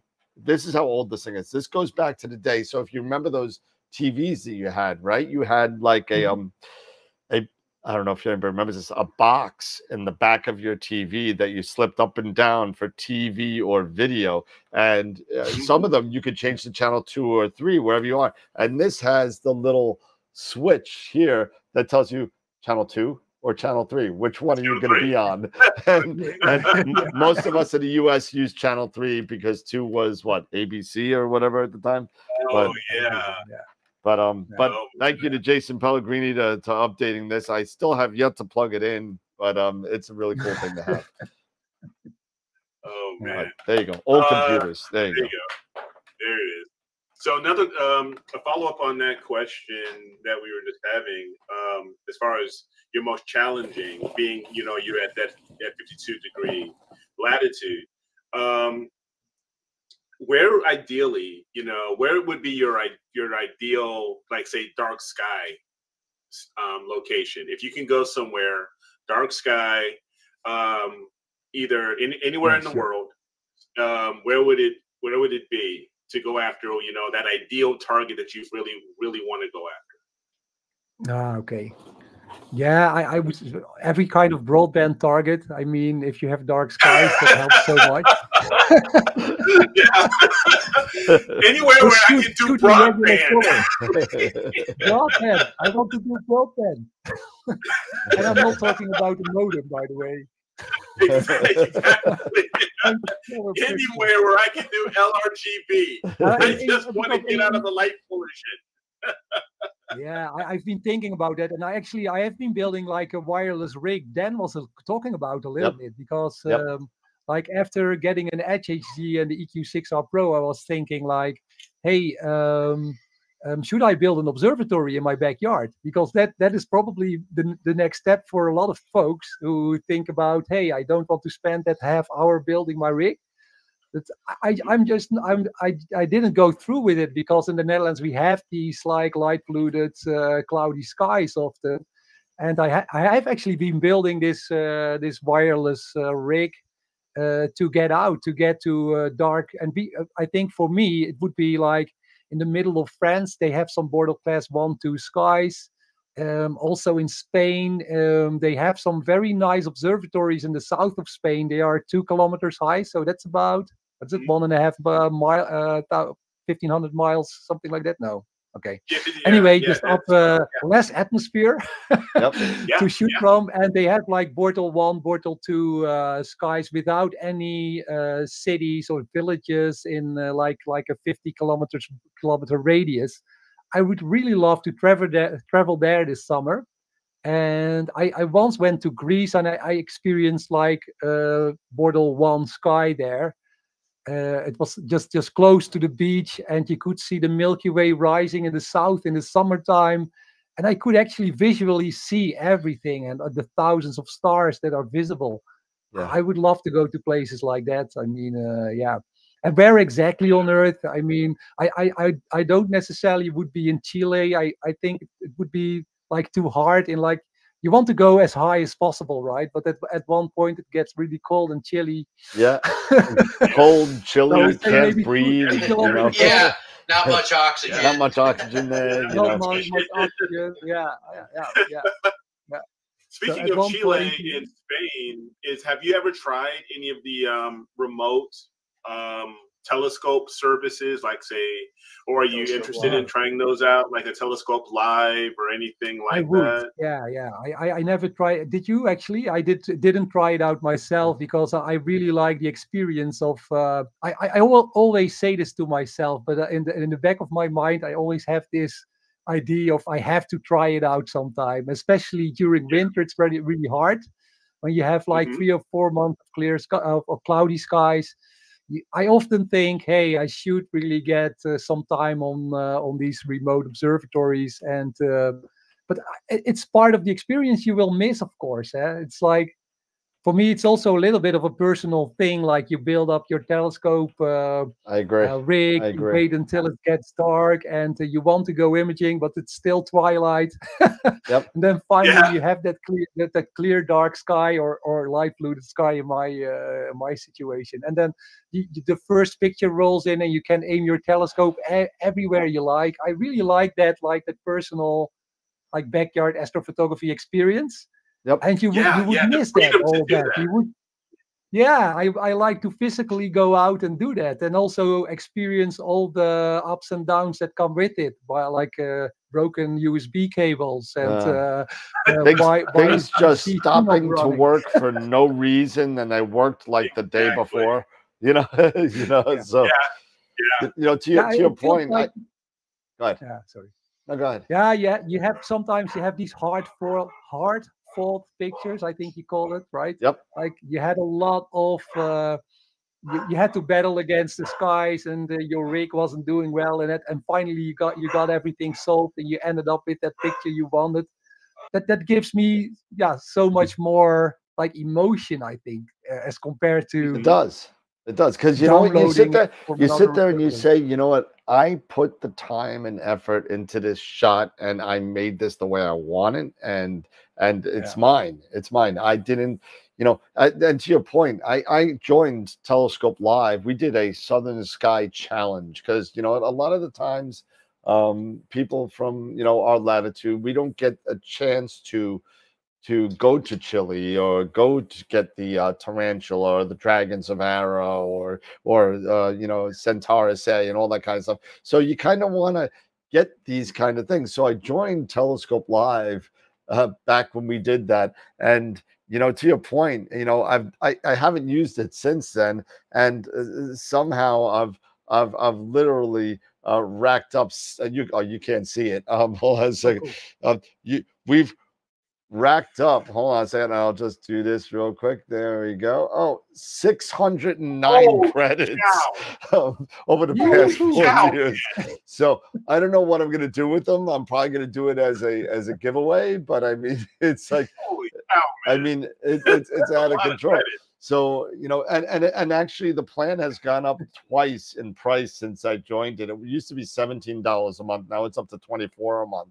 But I just saw that now, so I'm like, but it's I mean, for 609 credits, you could get a lot of data. A lot of data. You get a lot of data. Yeah. Now, there are some stuff you can do with it then. Like sometimes you have a comet and then it's just passing in front of a famous galaxy or a kind of a region that's really interesting to observe. I don't know. Maybe that's an idea. Yeah, I mean, and we did it with the Tarantula Nebula last year. I'm going to throw this out there. I don't know if he's in the chat, but Sean Nielsen entered it for the processing data from Visible Dark, and I think he got second place. so yeah, of course, yeah. I kind of throw that at him every now and then. Somebody else beat him. I forget who beat him, but I think it was Mark Ellis. I think it was Mark Ellis that beat him. I think, if I remember right. It was about 4 years ago. Yeah, you will end up with incredible data probably when you and you don't need a lot either. All you need is like 2 hours per filter because they're in such pristine skies. It's like and the best equipment and the best cameras and the best everything. The plane waves and yeah. Hey, not for nothing. Even a TOC 106 with an FLI camera. I mean, that's But then at one point you just say like, I have some family and friends, and some people really are interested in astrophotography, but a lot of others aren't. And then they always say, why don't you just download the James Webb Hubble Space Telescope pictures? Or why don't you just, space-based telescope, in the end, they will produce the highest quality data for you. And, I just tell them, I literally tell them, I say, hey, you know what? Have you seen the James Webb pictures? Have you seen those spikes? Have you seen the warping? I mean, they can't even take a picture in focus, so they won't know the difference. It's okay.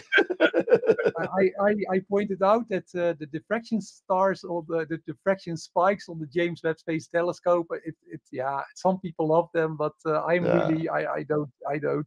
So I pointed that out, but it costed me only subscribers when I did. So, because Beatrice is even asking Wido, he's like, "Do you like Newtonians?"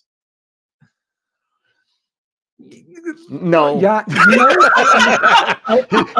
Don't worry. If anyone's going to lose subscribers, it's going to be this channel. Don't worry about it. There go another 50. But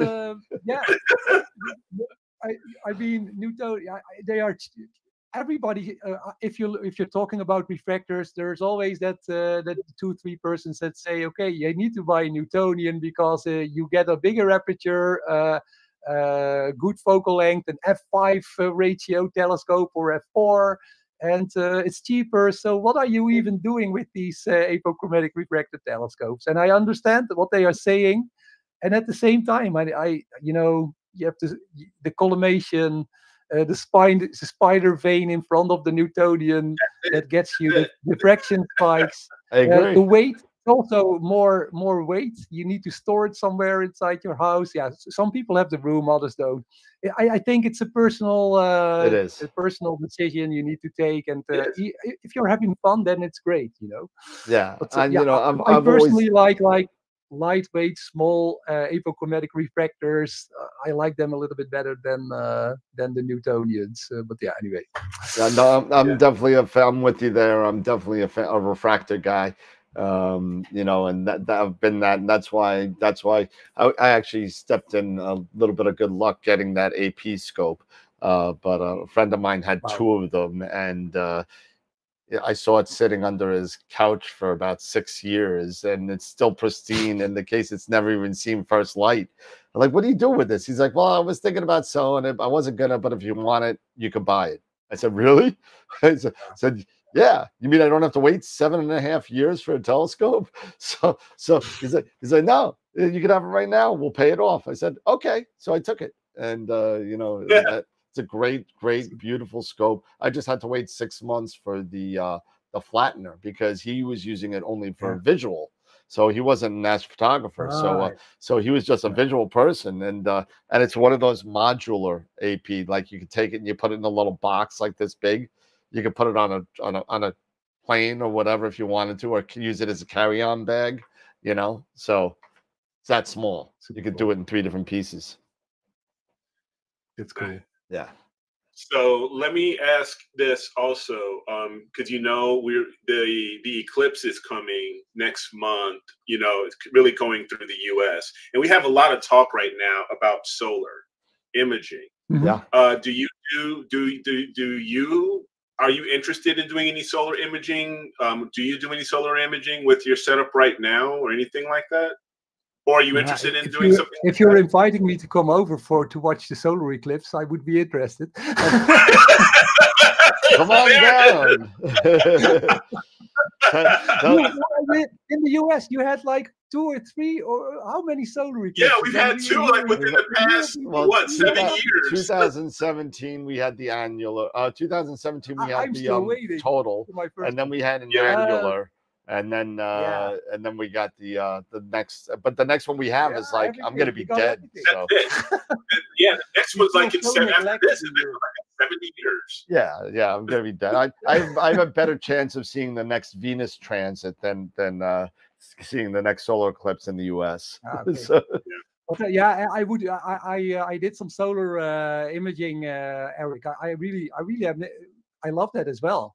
And I think if people are questioning, like, hey, how should I image that upcoming solar eclipse? I see a lot of videos about that. Like, should I use my regular DSLR with a solar filter, or should I go for one of these smart telescopes you see behind me? And so, yeah, I think it's great to do some solar imaging. I've actually been testing out different kinds of setups on the sun, and yeah, you can go from affordable to super expensive also, of course. So I did some solar. I put, of course, a solar filter in front of my refractor telescope to look at some sunspots. But you can also go and get like a day-star quark chromosphere, that kind of stuff. And then you see all these awesome solar flares and all that activity in the, what is it? The chromosphere of the sun. So yeah, the prominence. Yeah, I saw somebody did and so yeah, somebody I think it's a nice, like, it's a nice extra you would get into when you already are into deep sky and planetary imaging or something. You want something extra, then solar is definitely a very nice way to go, I think. Yeah. I'm interested. I think what I'm looking on buying. Well, I need a new lens anyway for my camera, for my what I use for the show. I use the Canon 6D Mark II, not the good one, not the Mark I, the 6D Mark II, which no one buys for astrophotography because of the noise problem. But I'm looking for a new lens for this to shoot the solar eclipse, and I'm looking at the like 4 to 5 to 600 millimeter kind of lens range, because I need a good zoom lens for my camera as well, because I don't have one. I have like a, I don't know, 50 to 200 or something, which is okay. But, when I'm on vacation, you want to take some pictures. It's going to be doing double duty, right? So if I want to throw this out to everybody, what would you consider a decent, maybe a decent lens to do this solar eclipse with? Yeah. I got a Tamron 100 to 400. Okay. Tamron, maybe it has another brand, I think, in the US. Yeah, I know Tamron. Yep. It's also Tamron. Yep, okay. Yep. Yeah, it's like decent quality, and it's like price quality thing. Yep. What I noticed then is, because of course you have then I have like a crop sensor, so I get the full frame 400 sensor. millimeters, but I think 500-600 millimeters. But then you have an issue, because you need a very sturdy mount. I did some test shots last week. Okay. With the Tamron 400, and it was like what is it? How do you call that in English? Like 4x4. Like the wind was. We had these wind gusts. Yep. And my normal tripod was shaking, and I was taking like short exposure pictures. Yeah. Yeah. There you go. If you're going to get a longer focal length lens, you need also sturdy tripod. I was thinking about just bringing the Nix with me and just putting it up there, and throwing it. But I also have something called the Skywatcher Solar Quest, which I know. What? I never used it. I haven't used it yet either. It's still in the box. I'm waiting for a not cloudy sky to kind of play with it. But remember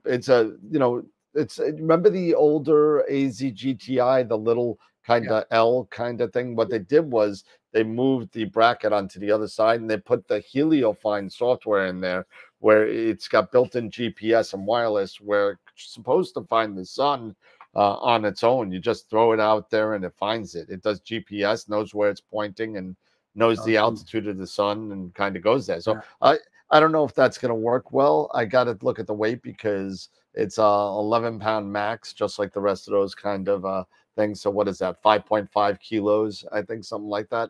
And we'll have to see, because the time around 1-400 might be pretty decent. I've seen it. It probably runs about $500-600 US, I think, something like that.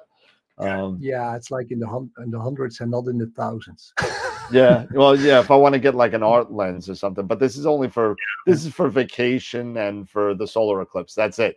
You know what I mean? Yeah. So I'm not going to spend $2,000 on a lens I'm going to use like 2 times a year. So So that's why I get the Canon 104. Sorry, what was that? No, I'm just saying that's basically, like you're saying, you got to use it in a limited, fashion. Use it for the eclipse. Maybe use it, on vacation or something here and there. That's why probably I'm not going to make this super huge investment, right, myself personally, because I have a second mount. I have a Celestron Advanced VX. Yep. So I have that. I'm just going to stick that out here. And I think I have like the little GPS module. Yep. So I may put that on there and just throw my refractor on here, put a lens cover over it, and whatever I get, I get. Yeah. You can, because you also have these star trackers, I think, like these star adventures, these kind of things. Yeah. Mm-hmm. So, like this guy, little sky hunter thing. Yeah. So it's not so. I think it's pretty easy to. You do need to polar align them, of course. Still. Yeah. So I think when you like smart telescopes could also be an option if you just want like a decent view of the sun and the solar eclipse. The C-Star S50 would do a decent job, I think. And just you're going to see a lot of C-Star solar eclipse. Yeah. Sorry. You're going to see a lot of pictures from the C-Star with the solar eclipse this year. All orange. Yep. Yeah. They will all be orange. Yeah. Well, they will be. They will be. But but it's really easy, of course, to just because you don't need to figure out anything. That you just point it at the sun and it will keep on tracking the sun, and you can take some videos and absolutely. And I would say, I think like Eric, I would just use my Celestron AVX with my refractor telescope and a solar filter, and then just do that. Yep. Yeah. Just track go it. for it. Yeah. Absolutely. Yeah. That's what I because like we were saying, the next solar eclipse is. I'm probably not going to be here for it. We're not going to probably be here for it. Who knows? No, even if I am here for it, they're going to have to wheel me out in a wheelchair or something. Well, you could, in all fairness, solar eclipses don't only happen in the United States. That's true. That's true. There will be. You want to travel. Yeah, you could travel. You could do all that. There's plenty of. I know a guy from my astronomy club that I've seen. Total solar eclipses. He's seen 12. Oh wow! He's seen 12. He's traveled all over the world to see these things. So I mean, he's like one of those chasing he loves it. He goes on those airplane flights. He's been on 2 of those where the airplane flies through totality. Oh wow! Cool. Dude, it's freaking cool. Amazing. Amazing. That's got to be an experience. So yeah, for sure. Yeah. But I think also it is an experience, like just not looking at the sun, but if you have the solar eclipse, just looking around you and looking at darkening of the environment more, right? And look how the animals respond and that kind of stuff. would also be awesome. That is kind of crazy. Yeah, to see how the animals respond to the eclipse. That's kind of interesting. It is. That's pretty interesting. That's one of the things Maybe that I really would just point a regular camera, like just my normal DSLR at a nice nature site or something like that to see what happens.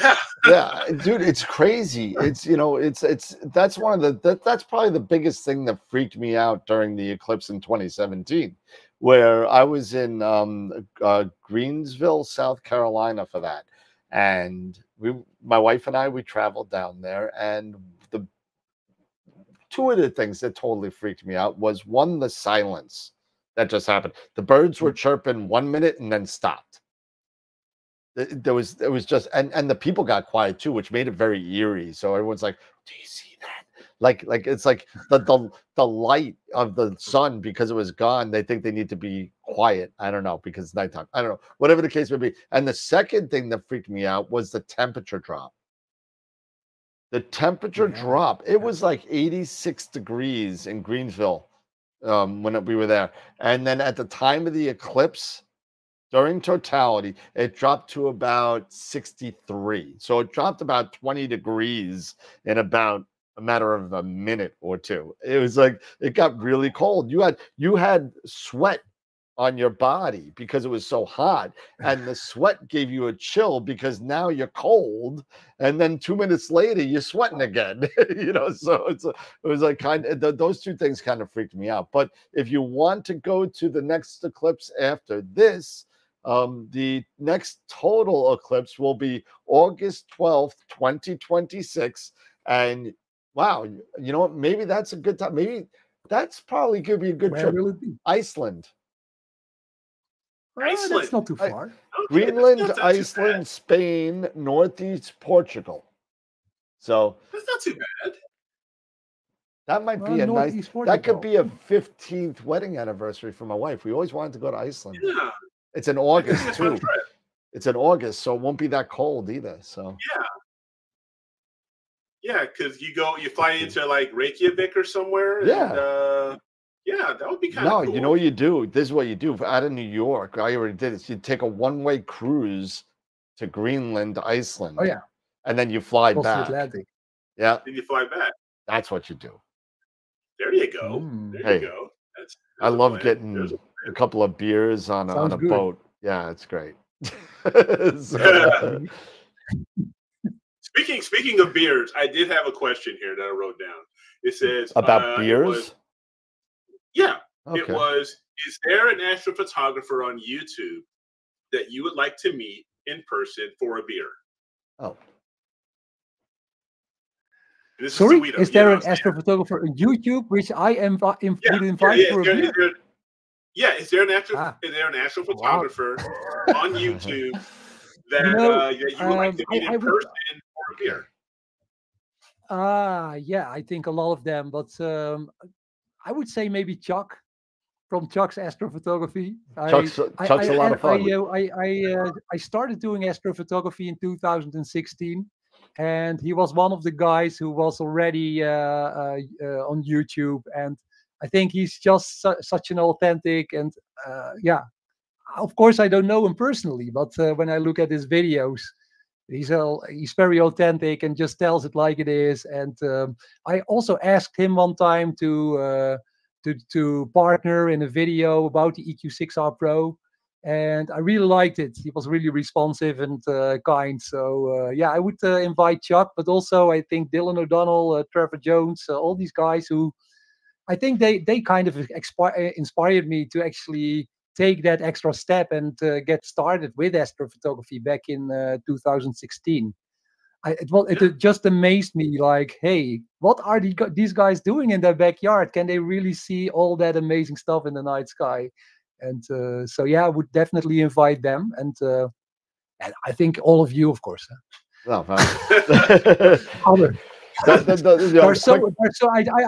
I cannot keep track of all the astrophotography people and channels on YouTube. I know, it's crazy. But just a fun fact about Chuck and Chuck's astrophotography is that Chuck was the second guest on AstroWorld TV when it was its rendition of Cosmic Charlie and Declination Dan. This was, if you remember his videos way back in his, if you go back, there was a time where he just didn't want to be on, he didn't want to show his face on, he was always the voice of God behind the screen. You know, and he was always like that. Like sequence generator pro screen and the voice. Yeah, and then the voice, right? So he didn't like that. So he obviously got over that, and then his channel exploded. But during that time, so our first interview with Chuck was via cell phone speakerphone on a recorded video. And we played that. That was me and Charlie way back when. The first guest on AstroWorld TV was actually Doug Struble. He's another astrophotographer from the same Detroit area as Chuck. So two big heavyweights that were one of the first guests that we had. So that's pretty. Doug, I think he does solar with. He does a lot. 152. With his 152. 152. I think he has, the Explore Scientific 152, which, you know, and I've used one of those, and we've talked, you know, we were talking a little bit about these bigger refractors. That's the one thing I do like about a telescope like the 152 and even the 127. The Explore Scientific made these with carbon fiber to make them lighter. You know, versus some of the other traditional refractors that, if you had that same aperture and that same type of telescope, it could weigh, you know, maybe 25 pounds or so, or even more, versus, you know, something with the carbon fiber. It's easier to transport and move around at least. So I think the 152 is a great telescope personally. And especially, I think for solar, if we were talking about solar, if you want to do some time lapses of solar flares and prominences and sunspot activity, you need really that bigger aperture to get these very detailed, high resolution time lapse videos. Because I've been doing it with my apochromatic, like 500mm focal length telescope, but just like the moon, you know, you get a decent shot, but when you really want to zoom in, like if I want to image Copernicus crater or Montes Apenninus, something like that, the Apollo 15 landing site there, I always use the native focal length Edge HD to get like to that really high resolution images. And I think you can do that also with a 150 refractor for solar imaging, I guess. Well, apparently a lot of people want to have a beer with you, Wido, because it's going up and down the chat saying, I want to have a beer with Wido. So, who wouldn't want to have a beer in the Netherlands? We go to Belgium, okay? We go to Belgium because it's south of the Netherlands, a couple of 100 kilometers drive, and they have better beer than. So we can go meet who is it? Ivo, right? Ivo Stoyanov down there, right? You know, so APT, he's the developer of APT. We have this very popular brand in the Netherlands called Heineken. Heineken, you call it. My favorite. People drink around the world, but the better beers are in Belgium. Well, I'll take a Heine. That's okay. There you go. It's like the hamburger of beer. It's interesting because across the world, this is not astrophotography. Let's quit this. I wanted to say Heineken. Heineken is like being. Sorry. No, go ahead. I just want to say Heineken is being promoted as this big, high quality beer across the world. But in the Netherlands, it's like the mass-produced kind of beer you only drink on Carnival or. It's basically our equivalent of Keystone Light. Yeah. Actually, maybe Pabst Blue Ribbon or something. Maybe TBR then. Yeah, there you go. Is that really like the affordable kind of stuff? Yeah. Anyway. No, we have a little thing that we do when we go off the rails like this, and I think now it fits the perfect time to do it. So I don't want you to freak out when it goes across the screen, but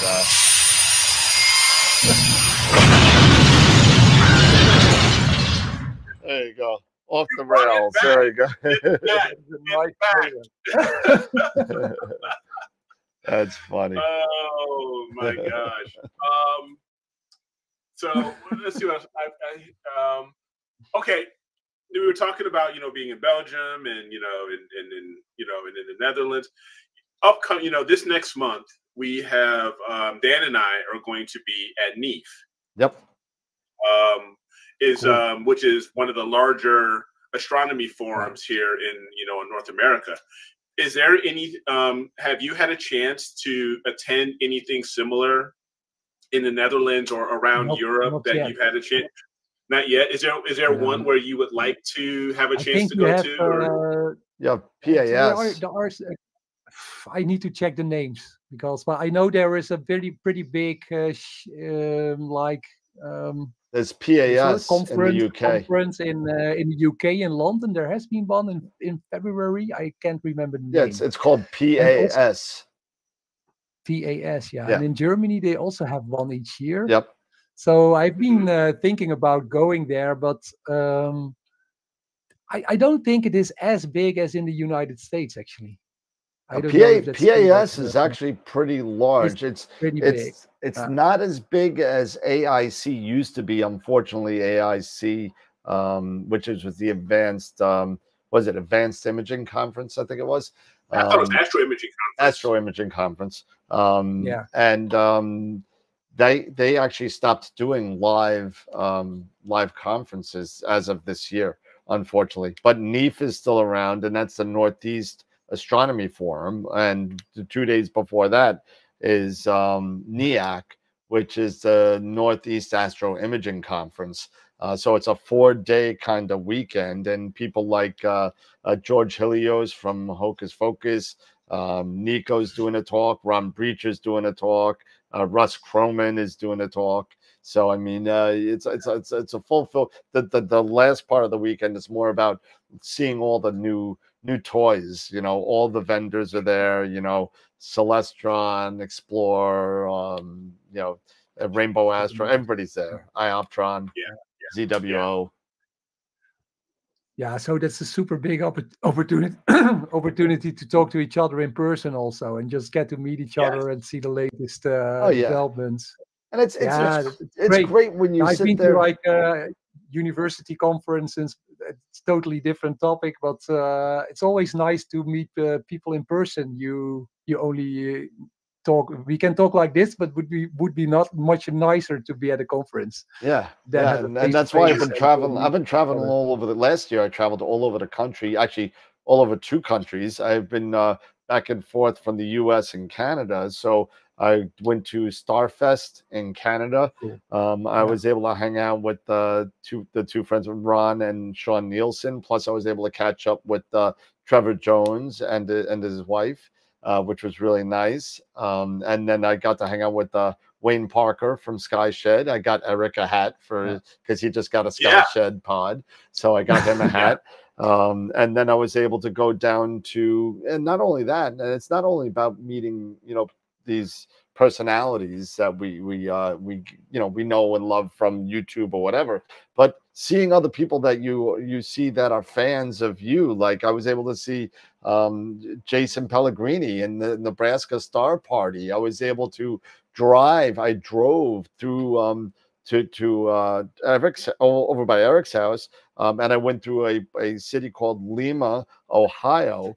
And that was the place of a robbery. An astronomy observatory got robbed, and I was able to, with the help of all the members on Patreon and everything, we were able to make a donation to them, and I was able to drop off a full set of Explore Scientific 52-degree eyepieces to replace what they lost. And that was kind of cool, and seeing all these people all over the place. It's really nice when you go traveling and meeting them. I mean, Dave, I went down to DC and went to hang out with you for a beer or two at that bar when we did when you bought my 127. When I bought his telescope. Yeah. So I mean, my mother-in-law lived in DC. He's in the area, so we met for a beer and made the swap. So it's kind of cool. Yeah, that's gonna be. You know what? If I can have the opportunity next year, maybe to go to Starfest up north, I really want to go and hang out and meet with Wayne Parker, who is the owner of Skyshed Observatories, because I do have a Skyshed now. I can actually say, I am one of the few, in this, quorum that we're having right now that can say, yes, I actually have a backyard observatory. I actually have. Rub it I in, can say Eric. that. Rub it in. It just twisted in there a little bit, right? But you know what? It's great. And honestly, it's fantastic. It is definitely a game changer to be able to just go outside and open up the clamshell. See, now that's the problem right there. You still got to go outside and open up the clamshell. You should have got it. I'm fine with that right now. Hey, baby step. Everything's a baby You should have got it fully motorized. Oh, I'm sorry. You can't control your dome with an ASIR. I'm sorry. Know what? You know what? Do you even have one yet? Do you even have one yet? I don't need one. I got telephone wires that cover up everything. Exactly. Yeah. Oh yeah. But see, you know what? You know who would really be, who would be awesome to have on here, and he would trump me, TJ. Oh, TJ Conley would trump me, because now he's got the Pod S. Yep. So he can talk about automation. Yeah, I can turn it here. I can turn the dome there. Oh, trust me, TJ will be on. I know TJ lives about 3 hours north of me, so I mean, it's not that bad. I could go over to his house and do an interview, really, and just hang out. But but I know it's getting a little late over by you, isn't it? Or are you okay? Yeah, I'm still here. All right. No, I just want to say I don't want to keep you up all night. We could sit here and BS on this for hours. I mean, this is definitely a treat having you on, Wido. Yeah, definitely. Yeah, great to be here. Well, you know what I want to do, Wido, and if you could say, and I've sent stuff to Gideon over in the Netherlands, so don't worry about shipping. But I want to send you something that we do every year for being a guest on the show. I want to send you our AstroWorld calendar, 2024 calendar.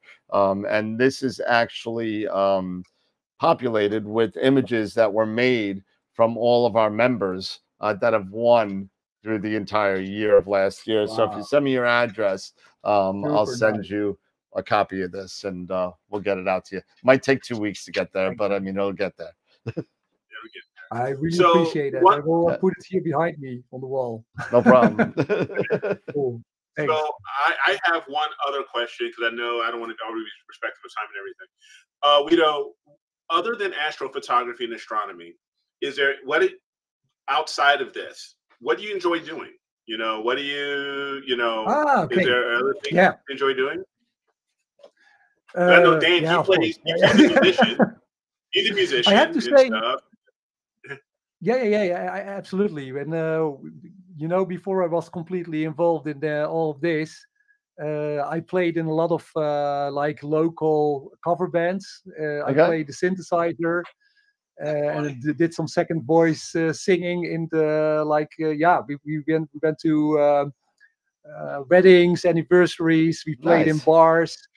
And we had different. I was in different bands, so crazy Tex-Mex kind of carnival-esque bands where we played some weird, like party music. Hey. To the more classic weddings where we play a nice We Are Family kind of music. Nothing wrong with that. Nothing wrong with that. So yeah, I really like and some running and bicycling, just staying fit and healthy. Sorry, I'm trying to lose some weight actually. I think we all are. Crisis, I added about 10 kilos. Sorry. Yeah, I think we're all trying to lose a little bit of weight. Yeah, we all are. Yeah, we all are. Yeah. We're all about that age where kind of weight starts. You're kind of like the same weight, but it's just moving in different places that they weren't there before. Yeah. It used to be in the thighs, which you didn't mind so much. Now it's in the belly, and so Exactly. I want to show you. It's all the good beer. It's all the good like Belgian wheat. beer and stuff You're like that. enjoying life. Yeah. I'm telling Totally. you. I'm just looking for a quick Awesome. picture. Here. Yeah. We got any more questions in the chat? I'm looking here right now. There's not many other questions right now in the chat. And we've been, like, all of my in-between questions, just to keep things going, are pretty much all covered and stuff like that. Yeah, Unless, I was going to show you guys a picture. Let me show you this picture because Eric was talking about how light those carbon fiber telescopes are. Oh yeah, sure. If you look here. Let's see if I can get to it. Share screen. There it is. Not yet. There we go. There we go. So that's the carbon fiber telescope. But you put that Nightcrawler on there, all that. It's taken all three weights and the extension bar in that EQ6 to keep it balanced. And not for nothing, I think you actually had to put the extension on there. I think I did. Yeah, it took the extension bar too. You have to get the weights further down to do that. You are almost at the max on that, I think. So pretty close, but yeah. it still tracks 0.4. There you go. There you go. So I can't argue with that. Nice and nice. That's it. That is it.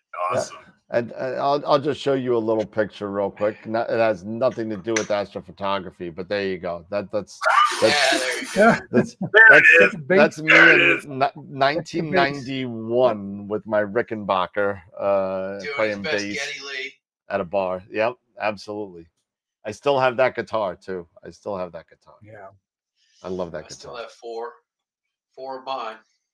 Nope, that's the last guitar I have left.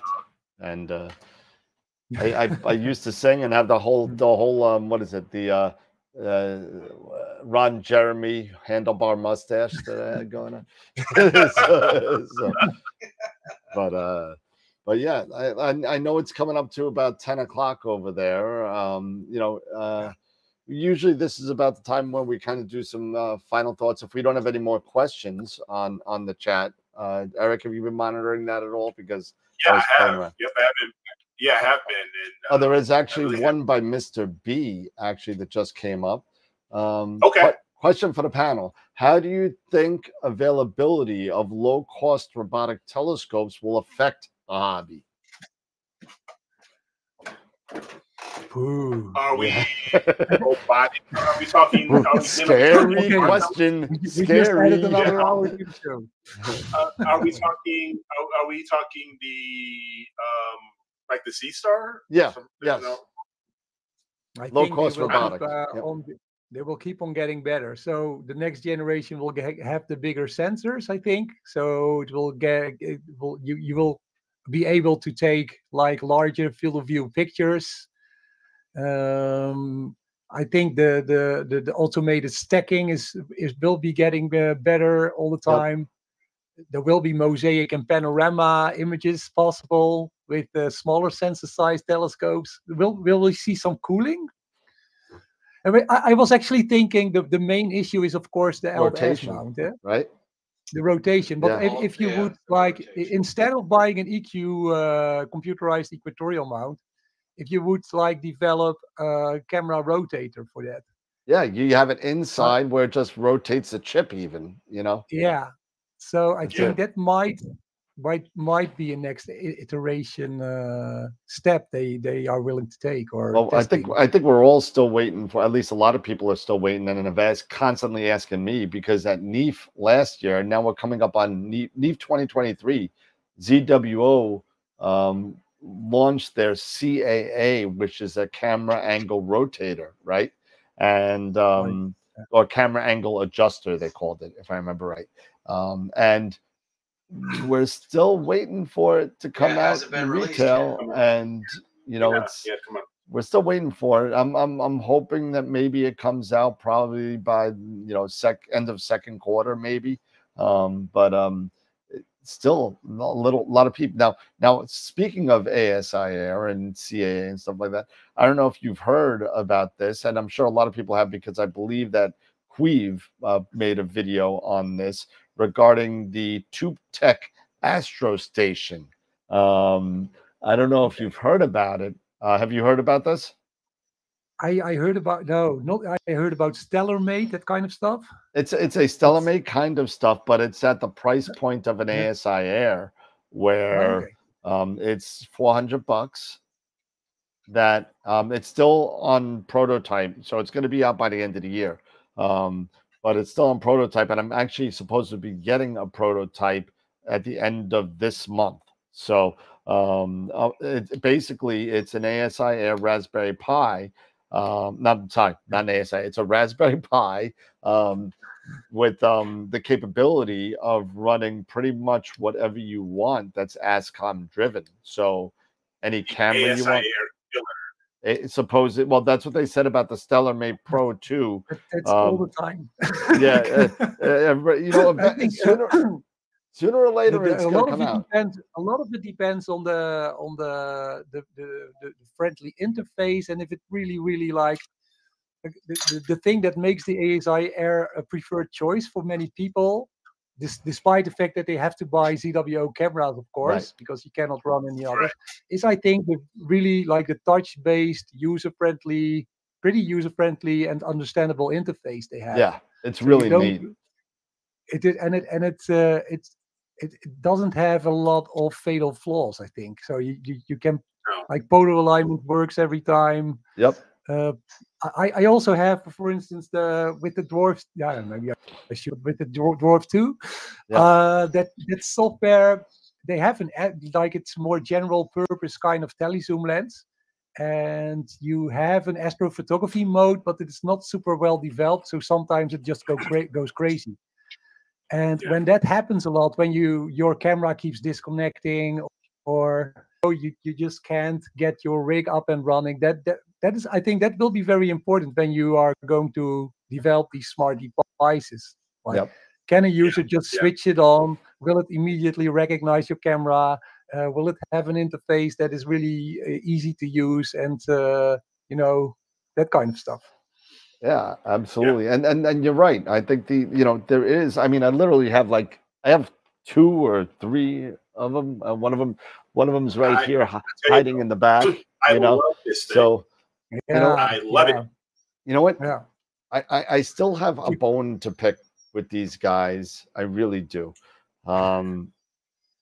Please, can you just put a driver out there that says Pegasus Nix 101 and that has full functionality, please? I know you don't like each other. I saw the Cloudy Night stuff, and last year with the whole Chinese New Year and making a mistake in the driver, and it didn't work, and went on vacation for 2 weeks.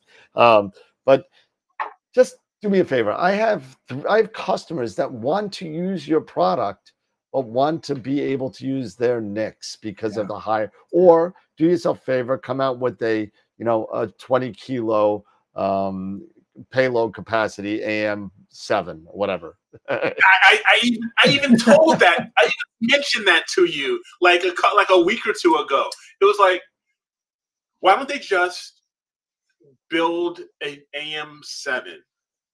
I'm sure they will. I'm sure they will. That has a 20 kilo payload. That's gonna be flying off the shelves just as much as the AM5 and AM3 and everything like that. So just think about it, guys. I mean, it's like, Sam, do me a favor. Think about it. Let me help you. I'm talking to you, Sam, right now. ZWO. Let me help you. I love this damn thing. I just need a heavier payload.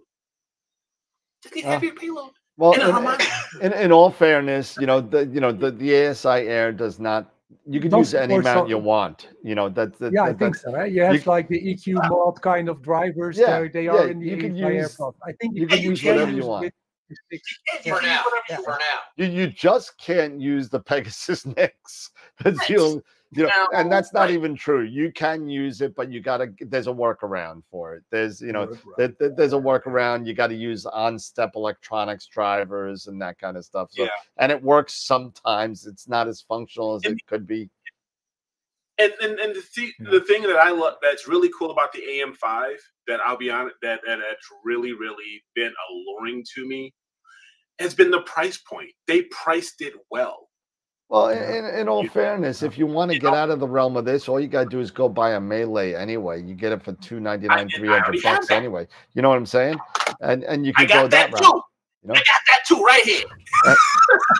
and if you're crazy like me, you could get one of these. You know. Yeah. So, no, because you know the reason is because the reason why I've gotten away from this and moved on to this is because of this man that's right over here, you know, and he's convincing me to like start getting stuff like this. Here, hold on, I got it right here. See, he's realized this other product people that make stuff like this, like stuff like that.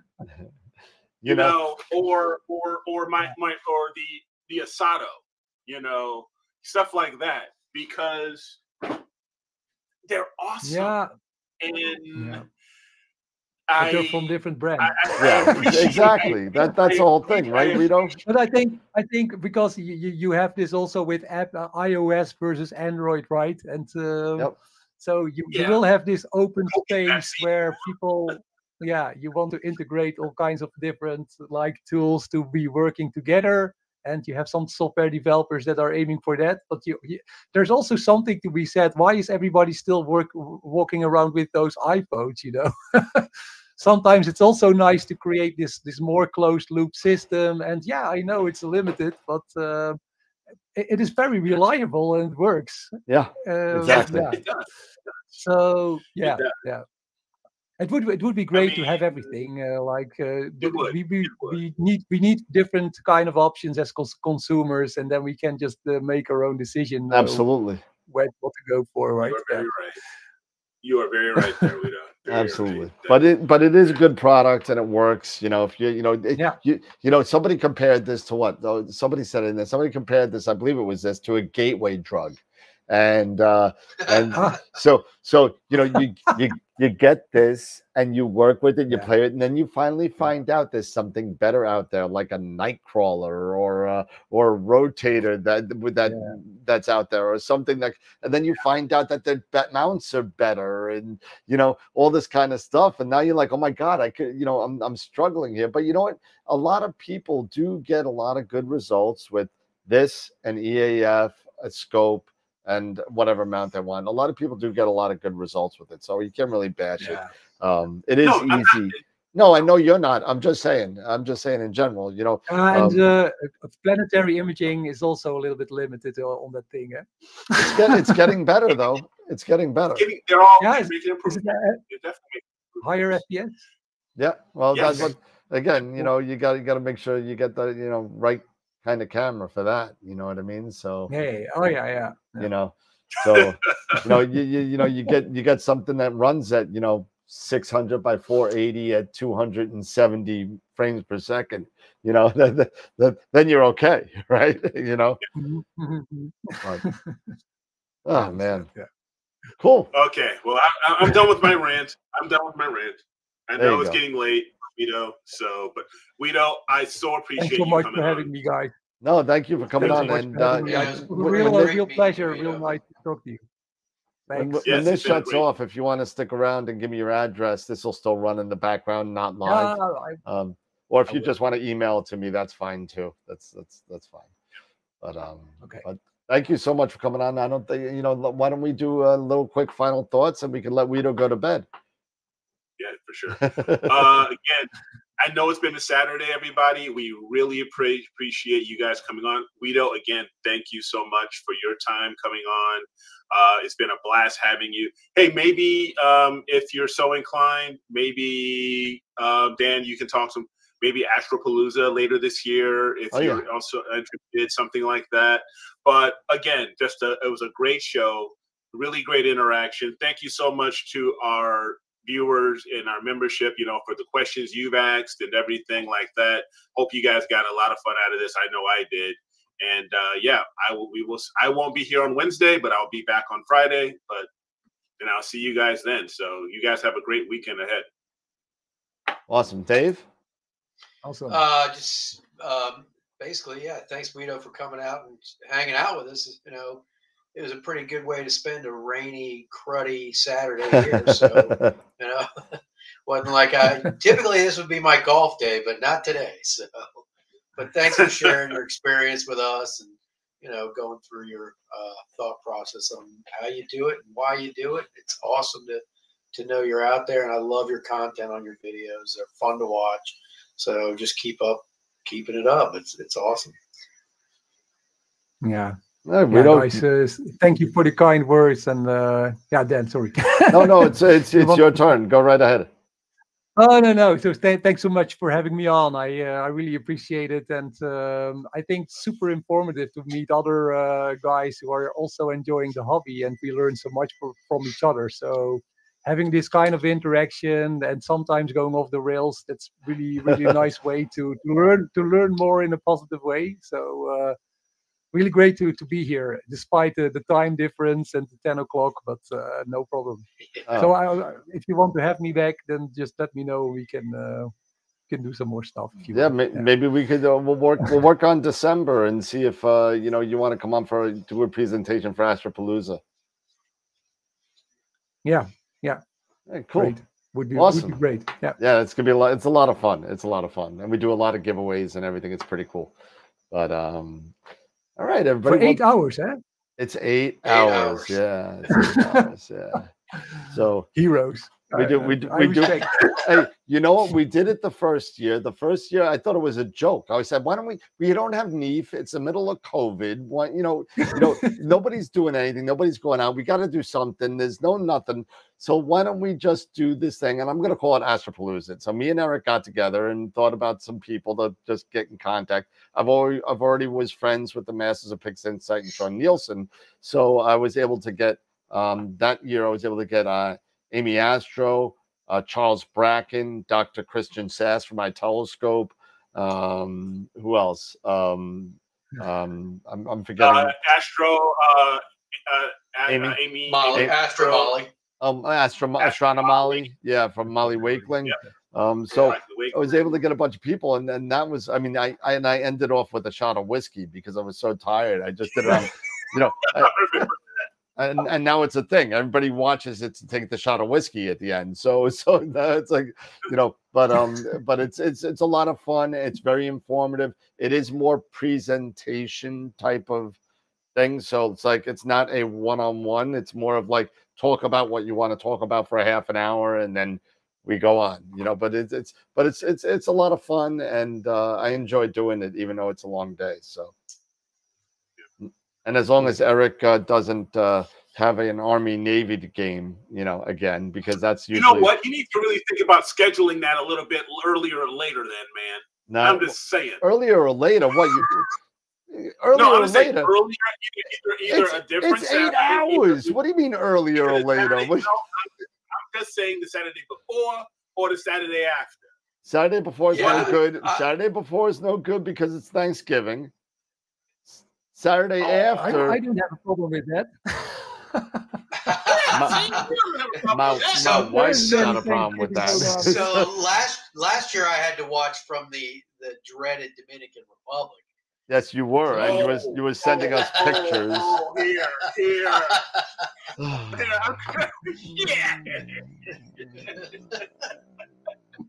But oh boy. But yeah, so hey. Shut up, Dave. Shut up, Dave. Awesome. All right. Well, Wido, if you're not doing anything next Wednesday and you're up till about 3 o'clock in the morning, we do have George Helios coming on from Astro, the creator of Hocus Focus on Nina. So he's going to come on and hang out. Following that, on the 20th, right before the eclipse, we have Alan Friedman, who is the wonderful astrophotographer doing a lot of solar, is going to be coming on joining us from upstate New York. So that's going to be a lot of fun as well. And if you're so inclined, Wido, it's always on YouTube. So if you ever want to skim through the videos, you're more than welcome. So they're all up there. But I want to say thank you seriously for coming on and hanging out with us and sharing your journey through this wonderful thing we call astrophotography, through all the ups and the downs that we all have. But thank you for coming on and hanging out with us. I appreciate it. Thanks so much, guys. It was very fun to be here. All right, everybody. Have a great rest of your weekend. You got another Saturday, Sunday, so go enjoy yourself. And remember, as always, to keep imaging and keep educating and clear skies. And we'll see you Wednesday night. Have a good night, everybody.